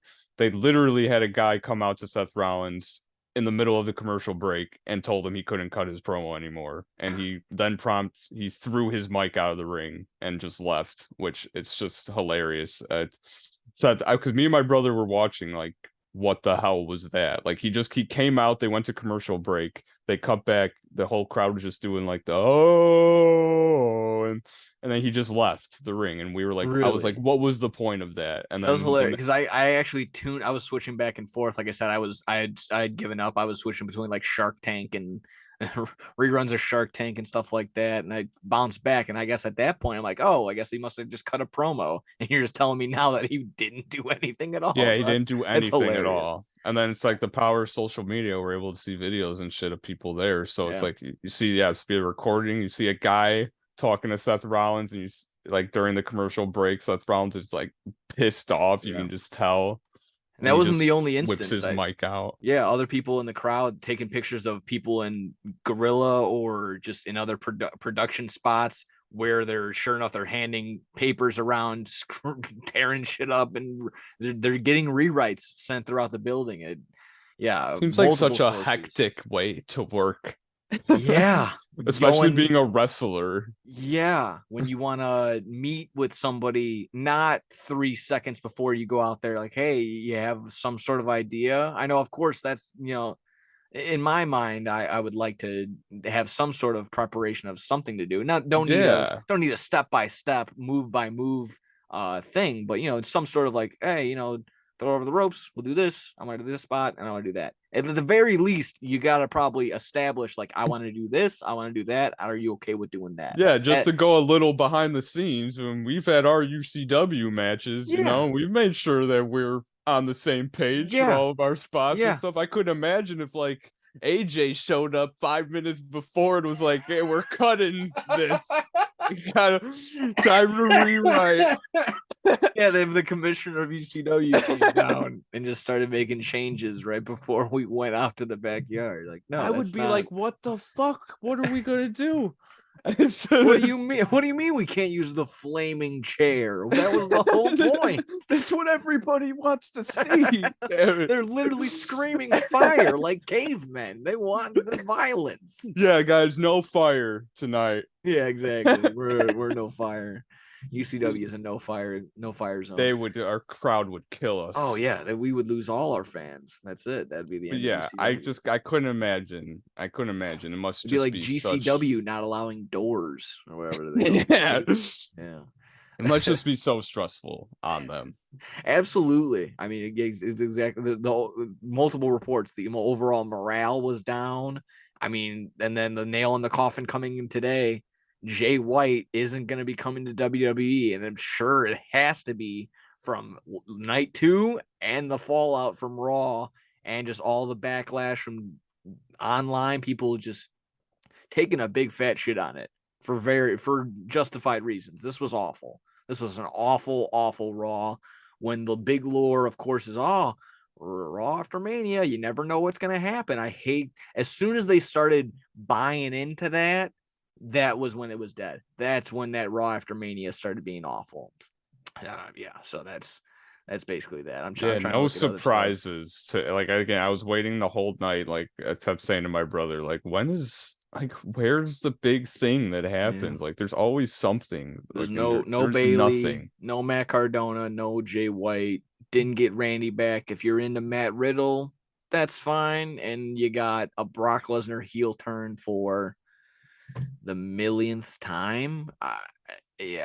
One thing I thought, obviously I'm not a booker, but I thought that was a perfect opportunity to bring back Randy to be Cody's partner instead of Brock. I mean, they had the whole thing back in the day with their legacy, with their legacy and shit. Randy could have been like, I got your back, and it's like, and then Randy Orton could have been the one to RKO him at the end of the show, and I feel like that would have been more meaningful. But now we're gonna get Brock Lesnar and Cody.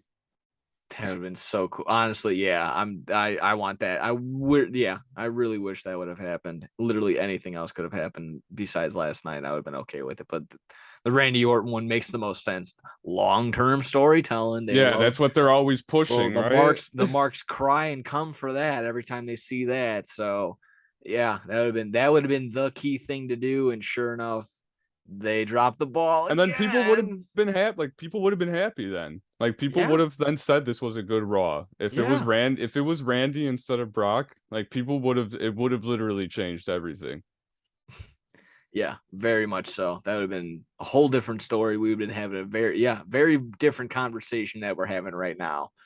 Overall grade from those 2 nights, lower than mid, less than mid. I would say less than mid. They were atrocious, terrible, failure, terrible, awful. And watch AEW Wednesday. Yeah, for Jay White and MJF and Platinum Max Caster talking shit about WrestleMania, hopefully Raw. So yeah, FTR possibly in their last match. Ooh, we'll see. That's spooky. I'm genuinely afraid. I don't know what they're gonna do. I hope I hope they don't do the thing. I mean, they probably can where they lose, but they'll still end up being on like a Ring of Honor because they Yeah. kind of pulled some stuff where they were face to face with the Impact World Champions or Impact Tag Champions. So maybe they still run a program over there. We'll see how that goes. Any final thoughts? I mean, yeah, you can still wrap it up with WrestleMania night 1, night 2, and Raw after Mania night, or Raw Yeah. after Mania night. I guess the last thing is Brock Lesnar turned on Cody at the end of the show, and it was like you said, you called it, and then Brock proceeded to beat Cody for 7 minutes. Yeah, So that was just again talking overkill. Jesus Christ! And then yeah, my favorite was still the digital exclusive short.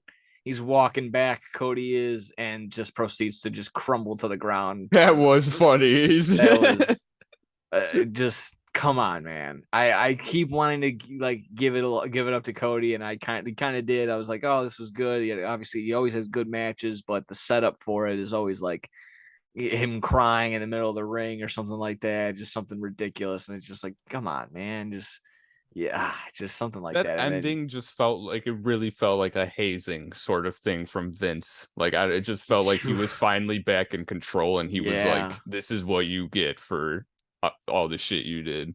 I'm gonna just absolutely. have Brock Lesnar beat the shit out of you for 7 minutes." I like that they did cut out Brock's head and they put Vince McMahon on it, and they cut out Cody's and they put Tony Khan's on it. And they were like, "This is what you get. This is what happens."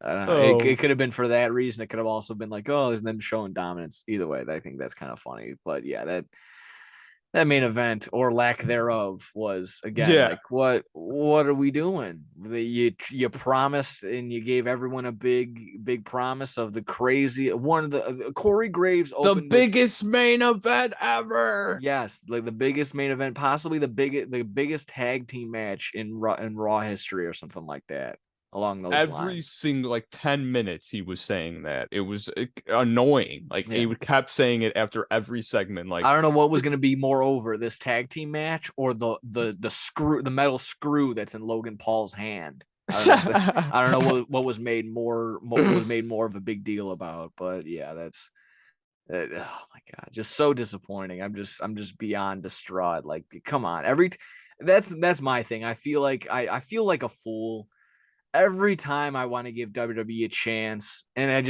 I open my arms wide open, and I got the warm embrace of night one.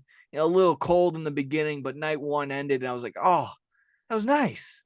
Thanks for that, WrestleMania. Thanks for that, WWE. That was cool. I'll see you tomorrow, right? And they're like, you know it, and then just came back the next night, and it was I mean, the couches were flipped, and it was like a dog barking. Just anything that you could be imagine was bad about night two. It was just, it's like, what happened, man? It's just like he turned into a junkie overnight. I felt like yeah. WWE, just like I said, I felt like just all these false promises, and I don't know if it's shame on WWE or shame on me for just having that happen to me for the millionth time. It feels like I finally want to give my faith into this company, or like, oh, they can finally churn out some good storylines, some good matches, something that can actually is palatable and something I would actually be willing to watch. And no, I'm not going to be. Yeah, this Raw viewership rating is probably through the roof. It was like 2.2 million, I'm sure, but that's not going to happen again. I don't think that's going to happen anytime soon. Sorry, it's Mm. just after a shit show like that, that you will have the less viewers. There's just no way you are a depleting viewership after that. I won't be back anytime soon. When it comes to Raw, I will stick to the Twitter highlights, and that's basically it on that. WWE, you tricked me again. You did it. So that's basically that. I'll stick to for as of now. If the premium events are still free-ish with my Peacock subscription through Xfinity, if they're free-ish, I'll do that. But I'm not dropping $79.99 like everyone else is thinking with this Endeavor sale. So Yeah. yeah, I'm not you're gonna spend $80 on Money in the Bank. Get bent. Yeah, fuck off. That's Oh, not happening. thanks. Yeah, so there's that. Like I said, that's basically my little wrap and final thoughts on those. Yeah, Yeah, I still just gotta say, it's moments like this that make me like respect being an AEW fan more. Yeah. I have my doubts every now and then. I'd be lying if I say I did. And sometimes AEW does some questionable things, but it's shows like this where I am like, wow, like this shit really sucks, and it makes you respect AEW a lot more. Like just when they were previewing the matches for next week's Raw, like I was like, this sucks. I was like, AEW, whenever they have those previews, like I'm always like, hell yeah, like next week's Dynamite's gonna be awesome. Yeah. They like I was looking at like the previews for next Raw. I was like, this is shit. I was like, I'm not excited for this at all. Like, Yeah. It doesn't and ever then look knowing good. how it is, it's just gonna change anyway. So Yeah, again, what was it? There was at least two matches, a tag team women's match that was scheduled. That one got cut, and then a triple threat match I think got cut or something like that. Yeah, not a good look, and that's exactly why probably the guy like we said, Jay White, not going to be going over to WWE for multiple sources telling us that he looking like maybe a month ago that it was probably the landing spot for him, and now wow. nope, not anytime soon. Sorry. Good for him. Don't go over there. Yeah, Let's this is like a message like for all sure those yeah. indie wrestlers. Like, don't come here. Yeah, the bidding war of 2024 for MJF, that sure enough got that shrunk. There's no way that there's going to be any sort of bidding war. That thing that TK's got it locked up. Basically, didn't have to do anything. Yeah, so there's Yeah, that. MJF, you want to be a top star or you want to wrestle almost? Yeah, you want to get squashed by yeah. It would be exactly that. I mean, truly, if that's what they did to Cody, what and I love that. I love that thought too. Back a couple months back, they're like, "Oh man, Kenny Omega's contract's coming up. I can't wait. He's gonna be in WWE." He would have no pull. He would have no creative say in anything that he would be doing there. He would be going up against. He'll get maybe a run against Rollins, then he'd probably lose, and then he'd get a Yeah. run at like you just said, probably like Dominic or Dominic Mysterio, or he'll go up against fucking Omos and get squashed, or he'll go Yeah, like you have think a. that WWE's gonna put someone over from a rival company? I mean, yeah, it's exactly that. It's like, what have they done with Shinsuke Nakamura? Sure enough, he had some stellar matches in NXT, get him up on the main roster, and just could not beat AJ Styles every AJ single Styles time. is the one person I can think of that they brought up from that wasn't in Yes, like their developmental program and like from yes, the indies that that they genuinely pushed because yes. he was a world champion and shit. So Yeah, no, without a doubt. I mean, that's just because yeah, he is truly the talent is right where it was. He was the main cheese getter, the head honcho at TNA forever. So he's probably the only one making seven figure if they could. If he's probably the only one that was making seven figures there at the time. So yeah, if they probably could afford that. if they yeah between if they it was definitely after like Bischoff and Hulk Hogan came in and completely just bankrupted that company. Yeah, so that's when that happened. But yeah, I don't know. Yeah, you're kind of yeah, you're 100% right. It's for sure been the only talent that's transitioned from one company to here that's actually been successful. hmm I guess you can maybe argue Finn Balor to an extent, but yeah, I don't know. He's been Yeah. And yeah, it's just him. He did win the Universal title, and him getting injured but kind yeah, of put he's a yeah, standstill in that. absolutely. Yeah. Let's see. But no, I'm good. I'm good on that. If you're all good, we got a couple Yeah, more that to was a get lot of through. wrestling A there. lot of wrestling, a lot of wrestling. Still a couple more ones that we can kind of fire through. Just get our thoughts and our wits end about it. Let's see. I'll start off with a still somewhat pay per view related. NXT announcing that NXT Battlegrounds is going to be the same day as AEW Double or Nothing. All I say to that is they loved getting spanked on Wednesday nights so much that I guess they want to do it on a Saturday, Sunday night. So that's all that is to it. Any thoughts on Yeah. them? And of course, the rule isn't that they own Sunday or they own that day. There's no wrong feeling on that, but it's just you're not going to get the same viewership. Just it's not going to happen. So if you're running head to head, AEW is going to get it every single time. Thoughts? Yeah, it's ridiculous trying to compete with one of their paper with Double or Nothing, especially that's like their WrestleMania basically. So Yeah. it's good luck. You're everyone's going to be watching Double or Nothing. So Yeah. you have fun looking at those ratings after the show. And yeah, you can argue like, oh, you're not going to pay $79.99 for Money in the Bank, but you're going to probably shell out whatever the $79.99 for Revolution and Double or Nothing. Well, the AEW, Yeah, they're usually not even yeah. that expensive. They're like uh, Oh $40 yeah, or something. exactly. 40. I'd be willing to pay almost $80 for these because they're worth it. They are worth it. They are stacked from top to bottom every single time because Tony Khan cares.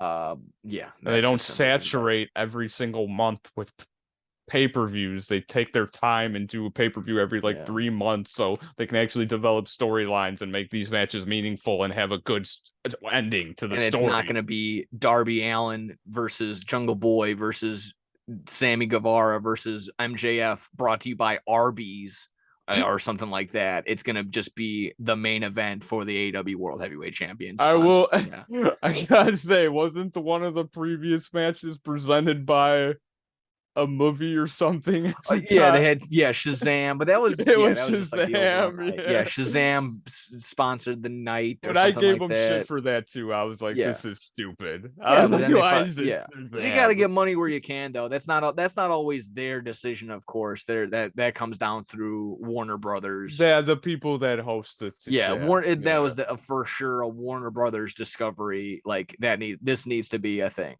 And yeah, and sure enough, and I mean they've done stuff too where it was the NBA playoff tip off, and they did the basketball match just because they're on TNT or whatever. Yeah, that And was funny. then I mean, my favorite is for sure the Cracker Barrel match, but that's like Oh that's yeah. subtle. That didn't take away from the tone of the overall match and feel. They implemented like the Cracker Yeah, Barrel and stuff in the exactly. match. It was You cool. added the Cracker Barrel, and that was already like not a throwaway, but it was, again, going back on it, that was Joey Janela, Jimmy Havoc, and Darby Allin. It's not like it was like a big storyline thing. It was just a hardcore match that they were able to implement some stuff in. So yeah, I don't want to sit here and fucking defend AEW on every little thing that they do. I'm sure, yeah, everyone they got their money. Money talks. That's just simply that. So you're gonna Yeah. get some sponsorship. Yeah. So I guess that was a weird tangent on that NXT Battlegrounds, but yeah, there you Oh, go. that's cool. They're not getting any. They're not going to be competing anytime soon. Yeah, they have no chance. Yeah, no chance in hell. Mm. That would have been the good transition to the next one, but I'm gonna backtrack on some WrestleCon stuff that happened over the weekend. WrestleCon is an event. It was exactly that, more or less like the secondary companies, not AEW, not WWE, but there's some other establishment able to put together these meet and greets, this Q&A type deal. It just so happened that Gisele Shaw was there. For those who don't know, Gisele Shaw, I believe NXT. I'm not entirely Sounds familiar. yeah, formerly working with WWE for sure. Not entirely sure. I definitely didn't get on the main roster, probably on the NXT course. Uh, for those who don't know, she's transgendered. That's fine. That's no harm in that. Obviously, people have the right to do whatever they want. And sure enough, she made the decision, and she's grateful for it. She enjoys her life right now. But then to go out, she goes out in public and she has this interaction that she has where she's having the meet and greet and she's hearing just nasty comments that she doesn't like to hear. And just you're a dude. You used to be a dude. What's up with that? You're a dude. Just constantly the harassment of that. There was the comments she made on her Twitter post. You can go ahead and check that out on her page and whatnot. Yeah, I looked it up because I was curious. I Yeah, see it exactly now. verbatim. I'm sure she had a couple comments, but I think I'm close. But again, and then she was like, "Who's the culprit?" Who she didn't know exactly, but someone was able to confirm that it was Rick Steiner of all people, Rick Steiner. And some people are like, "Oh, Rick Steiner, you sure it wasn't Scott?" No, it was Rick. Again, I guess bad timing. So this For a was number. confirmed. This did happen. So yeah, It's this was not just. confirmed It's by not no, like yeah, a. it's not just hearsay. It was confirmed by a former Impact referee that happened to be there. Yeah, again, this was confirmed by a couple people. Okay. WrestleCon went ahead and did their due diligence, looked into it, and Rick Steiner was removed from the facility. Probably going to be banned from any sort of any more upcoming events that they end up having in the next couple of years for just being ignorant and just even if you have if you have those thoughts, have you heard of this thing, just why be a douchebag and say it out loud? I mean, it's just people have the Yeah. right, whether or not you think it's morally correct or whatever. She's not hurting anybody. She's not forcing her thoughts, views upon anybody in any malicious way. You're just being a dick. It's just plain and simple, Rick. You are being an asshole. And yeah, exactly that. There's just you can't tolerate that. So yeah, for sure. I was also in that same boat of like, yeah, I'm like, don't jump the boat. I don't want to be in that of like, hey, let's just automatically gut Rick Steiner. I'll wait for a confirmation. Sure enough, it was confirmed by multiple people. So yeah, Rick Steiner, you're a douche. You're a dick. So You got nothing nice to say. Don't say anything. simple as that, my guy. And again, kind of comes bad timing. Braun Breaker most likely going to get the push to. Well, if we thought we were going to Yeah, get. I mean, who knows at That this was point? another name after dropping the title. Stand and Deliver, which was that event just flew under the radar. That happened at like 11 a.m. Yeah, I don't know why they did it so early. Dude, again, they had a call time. Shawn Michaels reportedly said the wrestlers had to be at the facility at 6 a.m. Huh, fuck me. What are you doing? They got to step into our shoes for a day, then Yeah, waking up like normal people. absolutely. Yeah, so just tons of stuff. Yeah, I mean, I was trying to think like, oh, where was Johnny Gargano besides dressing up like the gobbledygooker over the weekend? He did that. He had some no DQ match in NXT. Didn't even know he's back in NXT. I thought he was still on the main roster, but he's back in NXT, I suppose. Oh, Where was I getting with Steiner? Braun Breaker being brought up was a possibility that didn't happen, and they just dropped a new Rick Steiner Elite Classic toy that's going to be happening. And sure enough, that got ratioed on Twitter when Ringside Collectibles put it out. Like all the new tons of figures got dropped for my collectibles people that are into that stuff. Check out the Mattel stuff that went ahead and dropped. I was super jealous because they had a Mattel superstore with basically all the new figures displayed and everything on sale. So I was like, damn it, I'm gonna go to WrestleMania. I'm gonna buy me some toys. You sons of bitches. So I was a little disappointed in that, but yeah, he's gonna get probably that pulled. I don't know, and if he doesn't get it pulled, it'll just not sell well. Either way, you're a dick, Rick Steiner. yeah. Yeah. Let's see. Kind of blast through some things. Fight Forever was reportedly coming out on January 3rd. Just some screenshots coming up on people's Amazon shipping. January 3rd? January 3rd. Next year? Correct. That's what it sounds Alan like. pre-ordered that game like 6 months ago. Well, looks like he's waiting another calendar year for it. I can't believe that. There you go. At least with Amazon, they don't take the money out until it's shipped, so or something like that. So okay, yeah, so it's kind of like you pre-ordered it, but it's just like $60 that you're going to spend eventually. So come January 3rd, have $60 in your account, Alan. That's all I have to say. Yeah, I'm gonna have to confirm with Alan because I don't know if he pre-ordered on GameStop or something. I don't know if it's different, but if Alan paid already. That'd be so, I mean, I'd be so mad. If it's still the same. I mean, I haven't pre-ordered a GameStop game since Black Ops, I think, since the first one. And then you only need to put $5 down. Yeah, that's true. So yeah. If you were crazy enough to put the whole 60, here's $60. I don't need that right now.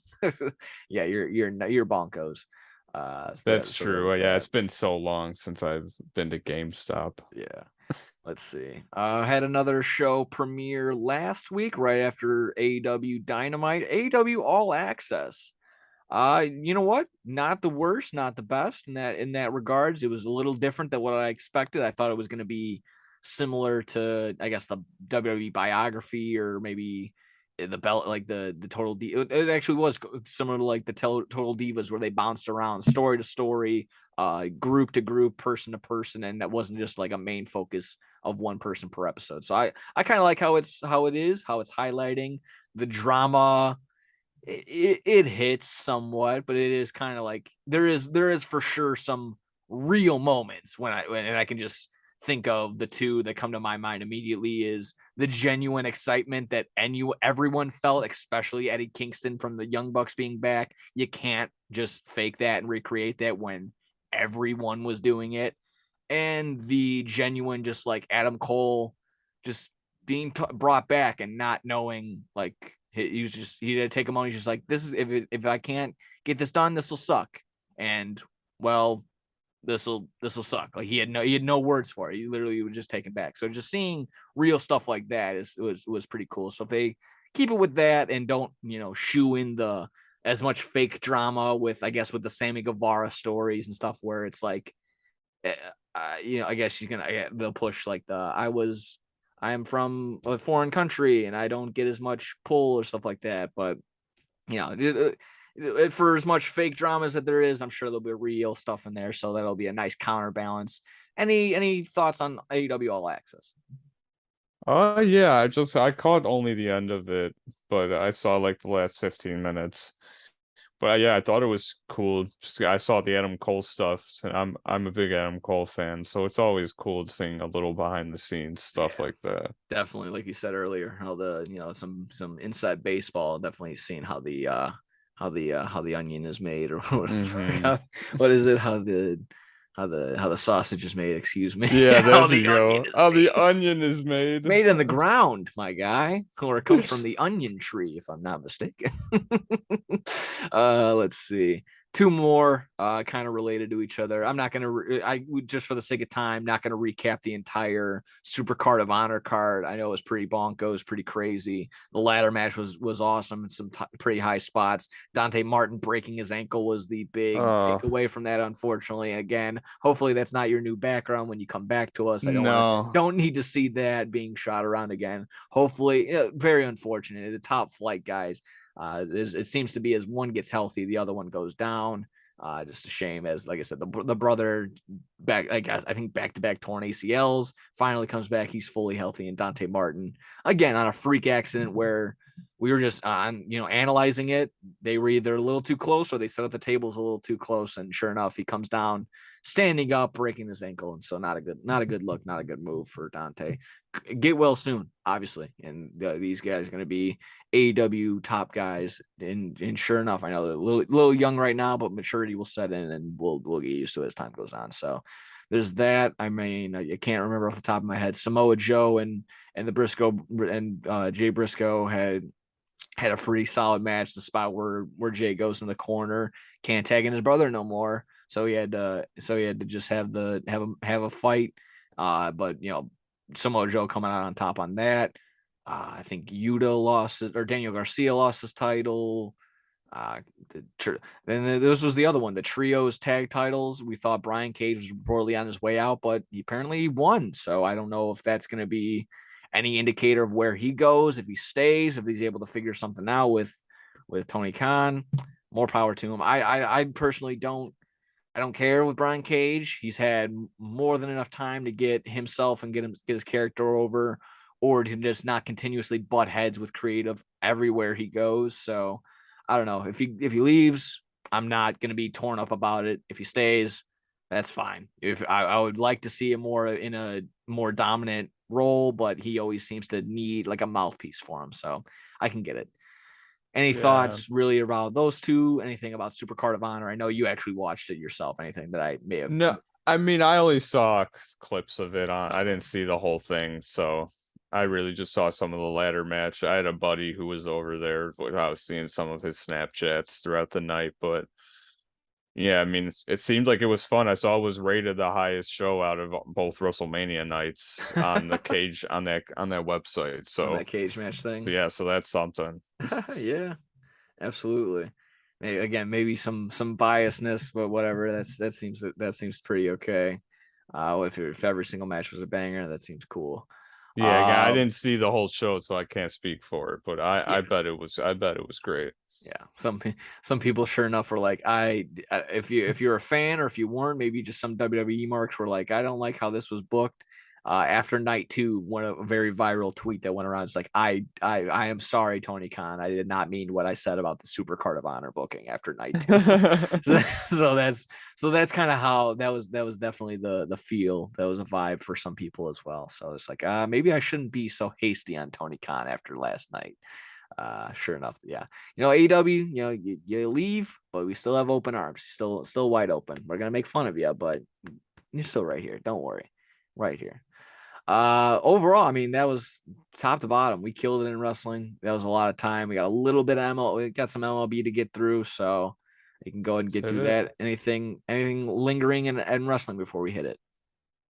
Uh, not that I can think of. No. Awesome. I'm sure. I mean, nothing's going on tonight. If you maybe Impact, but no one watches. Yeah, I have NXT on right now. NXT. Seems like Braun Breaker is having a promo with Carmelo Hayes right now, so looks like he's still in NXT for the time. I don't know who that is. Yeah, exactly. There we go. We'll go ahead and transition in some MLB. That'll be like I said, this was your chicken or your fish of the night. MLB opening day crazies, opening week, phenomenal. Sox splitting 2-2, doing what they can. Hey, what, for the first series in Houston, we're on the road. You're going up against the former the current champions. Good morale overall. Had them up against the ropes in a couple of games. Probably should have took 3-1, but it is what it is. White Sox bullpen needs a little bit of help. Starters, Cease absolutely cooked. Lance absolutely cooked. Giolito, little rough. Kopech for sure on Monday had the roughest go. Gave up 4 or 5 home runs.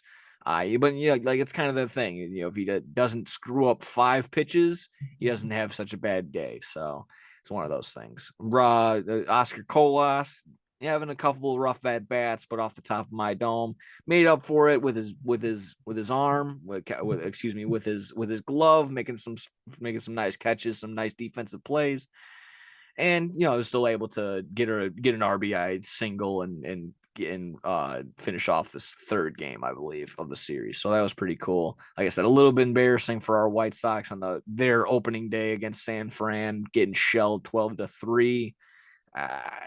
It is what it is. It sucks. So that's why we play 162, my guy. Yeah. So as of right now, morale, it's fine. It's kind of going right now. I need Benintendi to play like he's the most paid White Sox athlete of all time. So kind of need that to him giving up on that. Oh yeah, that led to that made me so mad. That led to obviously what was basically the loss in that White Sox in that Astros game. But I mean, to counter that, Yohan Moncada's killing it. Grandal's having a nice start already, so that's pretty cool. Luis Robertson went over the fence in their second or third game, so that was good too. Yeah, like I said, overall, White Sox. There are positives in this bad it happened last on the opening day, but like you said, there's so many games to play. It's just one game.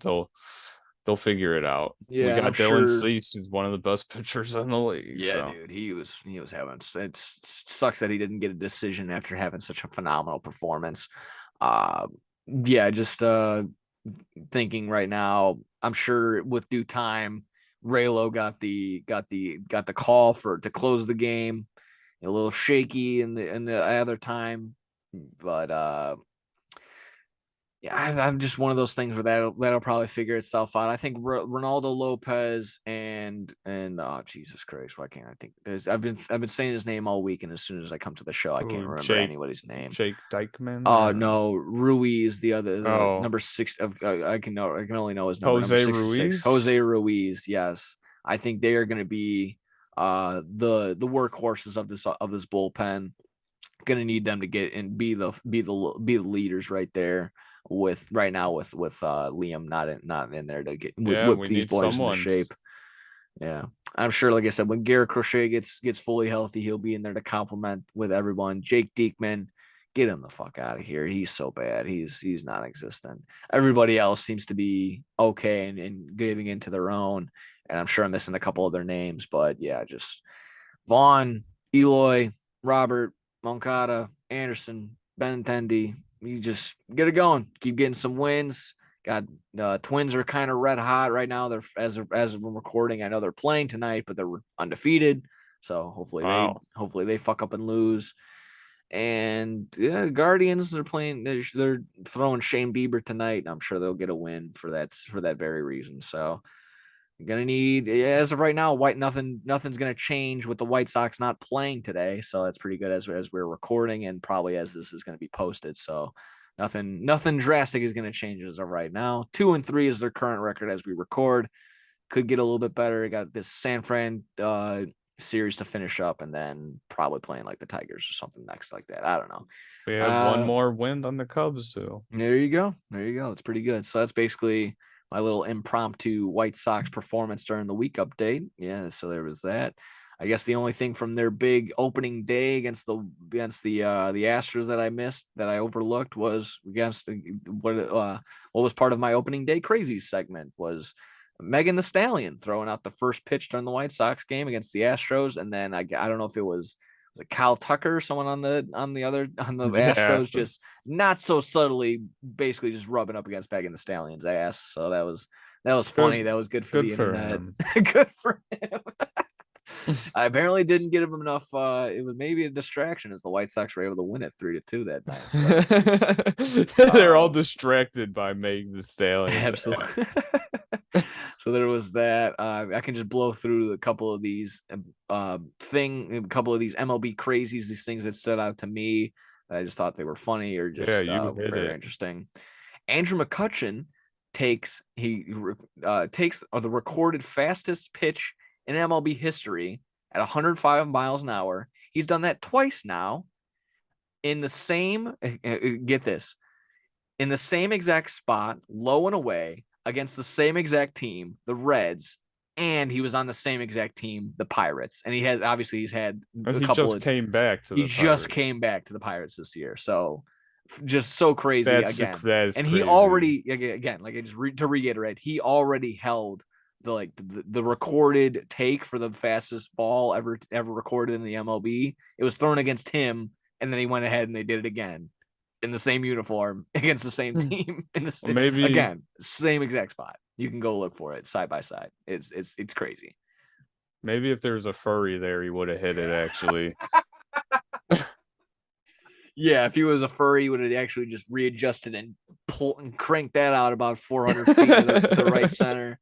That was pretty awesome. There you go. Next one, Adam Wainwright. He didn't start, but he did sing the national anthem. He had that nice little country twang in his singing. Land and a little action like that.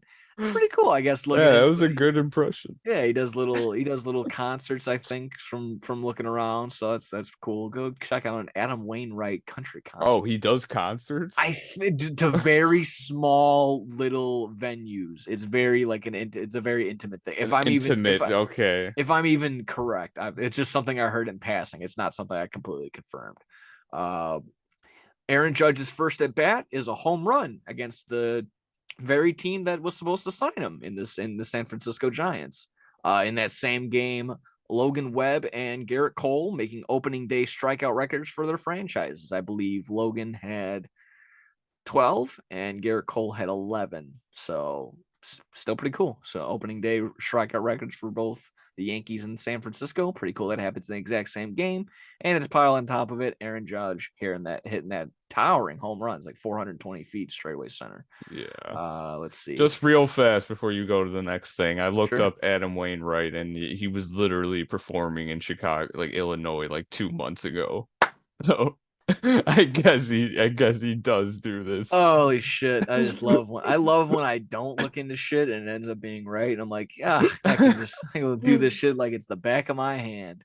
I guess it was some sort of charity concert. Yeah, it's not like a big Live Nation concert event. It's like you need to know a guy to get these tickets, something like that. It's one of those things. It's like, hey, I work for the venue. Here's some free tickets. It's probably something like that. It's just like, hey, Adam Wainwright's gonna be performing.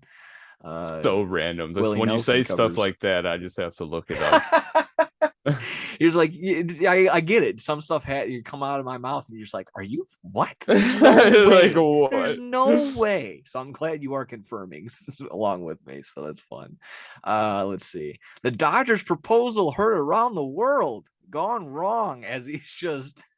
Dude, this security guard, that was hilarious. this had to be the highlight of this guy's entire career. He probably had been waiting 18 years for something stupid like this to happen. Sure enough, this guy gets absolutely drilled going out to left center field. He was no distraction. He wasn't gonna harm nobody. He had no intentions. He was gonna go propose to his girlfriend. Yeah. And sure enough, he just gets absolutely leveled by security.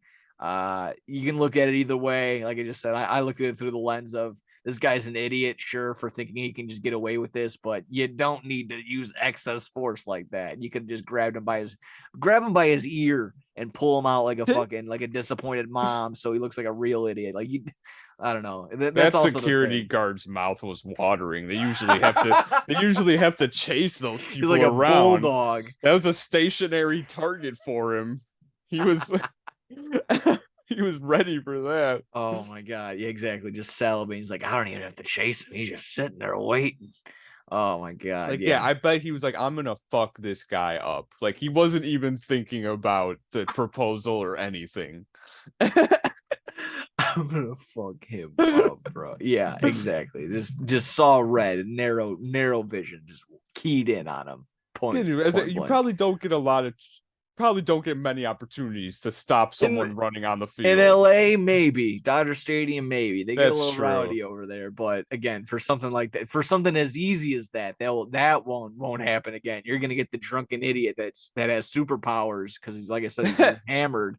Able to break every tackle. Yeah, he's able to juke, jive, and dip and dodge and dunk and everything. He's able to get out of the way. Yeah, talk to Patches O'Houlihan before, apparently. Exactly. He took the patches plan.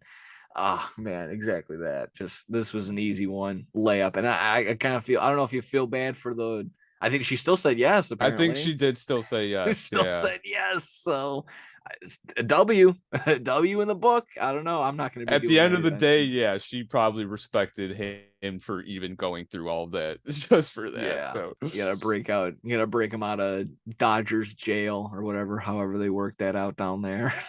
Break him out.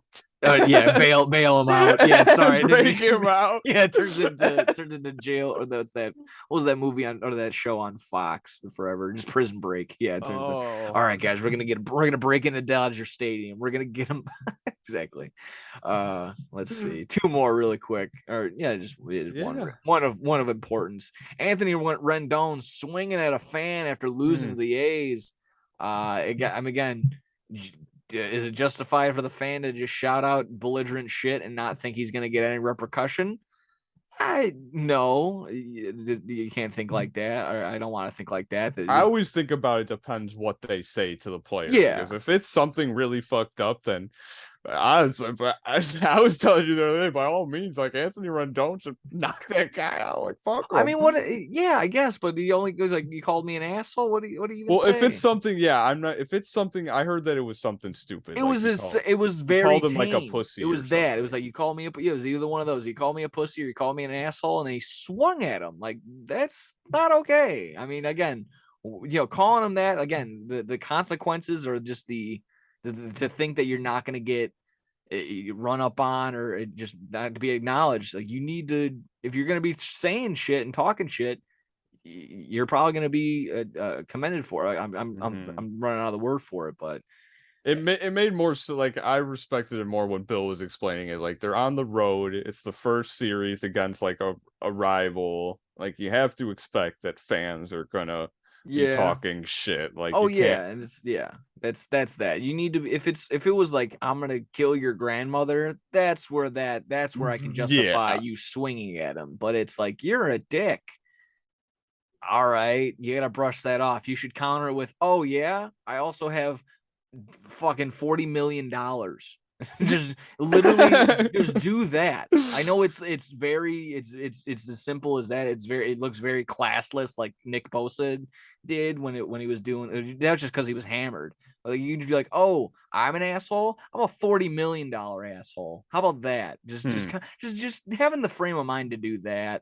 You can't hit people. Yeah, that's You can't true. hit There's a people. way better way to go Yeah. about that. So Yeah. I mean, yeah, I'm all for trash talking, and I'm all for Rendon getting his comeuppance of getting in that guy's face, but you don't swing at him. And the update is he's been suspended for 5 games Yeah. because of that. So point I've been blank. on the Fight Haven Twitter too Yeah. much. There you go. I got you on that, did I? I just want to see him knock that fan out. You're just thinking everyone's just so bloodthirsty. Yeah, you want that caption to be baseball player knocks out belligerent fan after encounter, just something like that. Exactly. And then, yeah, just not anything crazy, but just something to take note of. 5 shutouts from all these games and flying by just, because of this pitching clock and with minimal pitching clock infractions. I can't really Yeah. think of anything up until today, I believe, as we're recording the San Diego and Arizona. Manny Machado was thrown out very early because of a pitch clock violation he didn't agree with, but that's because he got up in his face and did Manny Machado things. So that's neither here nor there about the pitch clock. A game, the Guardians and Guardians in Seattle, the Mariners game ended in 2 hours and 7 minutes. You can't beat that, dude. I'm Yeah. sorry. And I it's saw not like that. these. And again, to counter that, like, it's not like these games are all ending 1-0. Like the Orioles in Boston ended 10-9, 9-10 back-to-back days.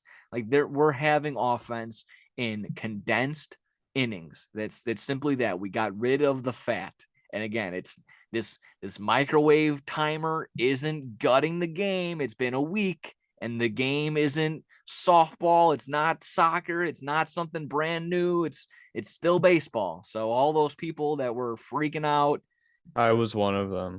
yeah, it's just it's all the same.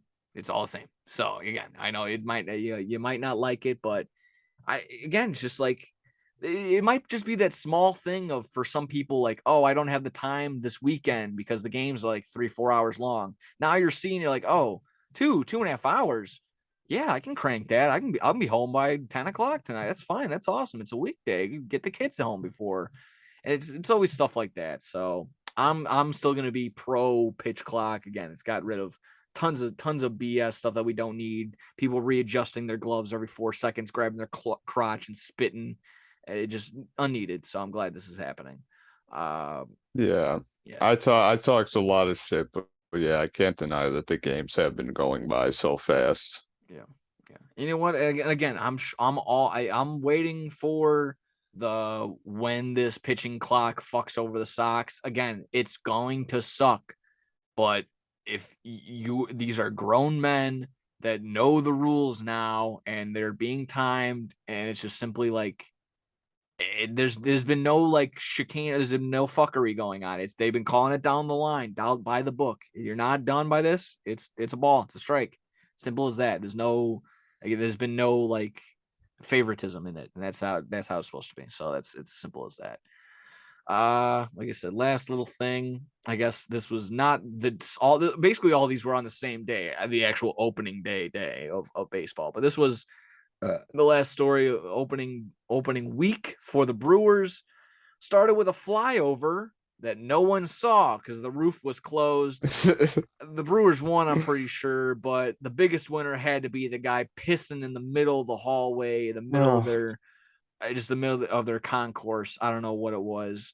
This guy is just belligerent. I know that was just the viral thing going around. So overall, bad luck for Brewers Twitter. Bad luck for the Brewers overall. It would have been I guess icing on the cake or a nail in the coffin if they lost that game. But I'm pretty sure they won pretty convincingly. Either way, Brewers. Yeah, I think they won like 10-0. Yeah, there you go. And something like that is just, we were like, oh, where are the bats going to come? They showed up for opening day. Yeah, so they had a little touch and go series with the Cubs. That was okay to watch. Had a couple nerfies hit from there.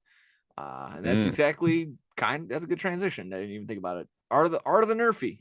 It's kind of just we don't have just for the sake of time. We'll skip through any. We didn't get through any predictions or any future bets that we usually get through. That was kind of the thing that Bill and I used to do. But just because the Real weekend. fast, can Oh, I sure. say something Oh yeah, before sure. we jump to the Oh, next? sure. Here, let me just show. I'm gonna just show something real fast. This is relating to wrestling, by the way, just real quick. Yeah. Yeah, like I said, I was just gonna say, usually we go over futures or make a big deal about it or like make a segment about it, but just because we were so wrestling oriented these past 2-3 weeks, because WrestleMania, so it's just something that we just couldn't put all the time focus on in. So, what'd you have? What'd you have, Mikey? I just want to say, if AEW fans, the Blackpool Combat Club, make sure you're watching out from now on because look at this. Oh yeah, yeah. I'm so sorry. Cease and desist, AEW. To go ahead and also show the front end. Minus the fire, minus They the Goldberg stole fire. Nick's design. They stole the font. They stole everything. It's there. It's all there. The dates. Go ahead, check it out. UCW 1, 2, and 3. I believe they're all up on YouTube. Go ahead and check it out. It's all worth it. You stole it. Just plain and simple. So Cease and desist. shame on you, AEW. Like you said, we don't criticize them all the time. We're doing it now. You guys stole from us. I'm not happy. Not happy about it. So At least send us some money or something. Exactly. Take your Blackpool Combat Club shirts and shove it. I just wanted to show that. So if you're ever watching AEW and you see the Blackpool Combat Club, they stole their design from us. Yeah. Final thing on wrestling and just coming to my mind, just thinking about it. Nigel McGuinness back in Ring of Honor. That's plus. That's love that. Love that. Was cool. That's long-term storytelling if I've ever seen it. Art of the Nerfy. This is what we can close up on. I can finish up on really quick. Just some things that, like I said, not getting into futures, but this is something that I essentially get in the lab and try and do every single day, trying to put up a Nerfy parlay or just look at the best Nerfy run total on the day. For those who don't know, Nerfy, no run first inning. It is one of the most exciting things to bet on in sports history. It is when no score, there's no runs in the first inning from either team. One of my personal favorite things to do is when there's an ace going on one end but not the other, you create your own Nerfy. You create some half Nerfies. You get those all together. You gotta pay up a little bit, but you get some nice juice coming back from that. So that's kind of what I wanted to go over, and I'm sure you can chime in and give your thoughts into, because this is one. You're the expert here, man. I like to think that, but I'm sure I'm not like everybody. We get some wins, we get some losses, but this is kind of just how I dissect it, what I'm looking for every single time with my Nerfy. So, and you know what? If you want to say I'm an expert, that's fine. I don't want to put that on me just because I hate the pressure. I wouldn't want the pressure of that. You know a lot about baseball, and you know more than me, so shit like that. But and of course, these things, these tips aren't going to be groundbreaking. They're going to be kind of simple. So, but sometimes simplicity is key. So we'll start off with the most simple one, probably the most obvious one. Look for the aces. Look for the best case scenario. You're looking for the Shane Biebers, you're looking for the Dylan Ceases, you're looking for the Max Scherzers, you're looking for when he comes back, you're looking for the Justin Verlanders, you're looking for their aces, the number one guys, and it's not every time is it going to line up where the 1-1's going to be going. That's where my half nervies start to come into play, where it's like, oh, Shane Bieber's going up against the A's and Shohei Ohtani's going up against the Tigers.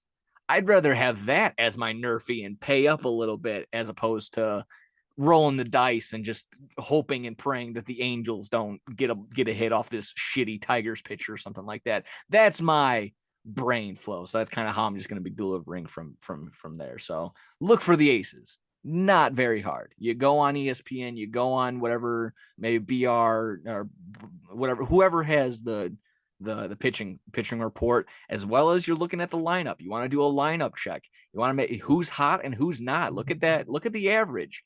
Not many times. It's very hit or miss. You would see something like, the White Sox, who They're not scoring, not a very hot offense, but you know, you can get a right day where Tim Anderson hits a double, and sure enough, here comes Eloy with either a red hot single or another screaming double.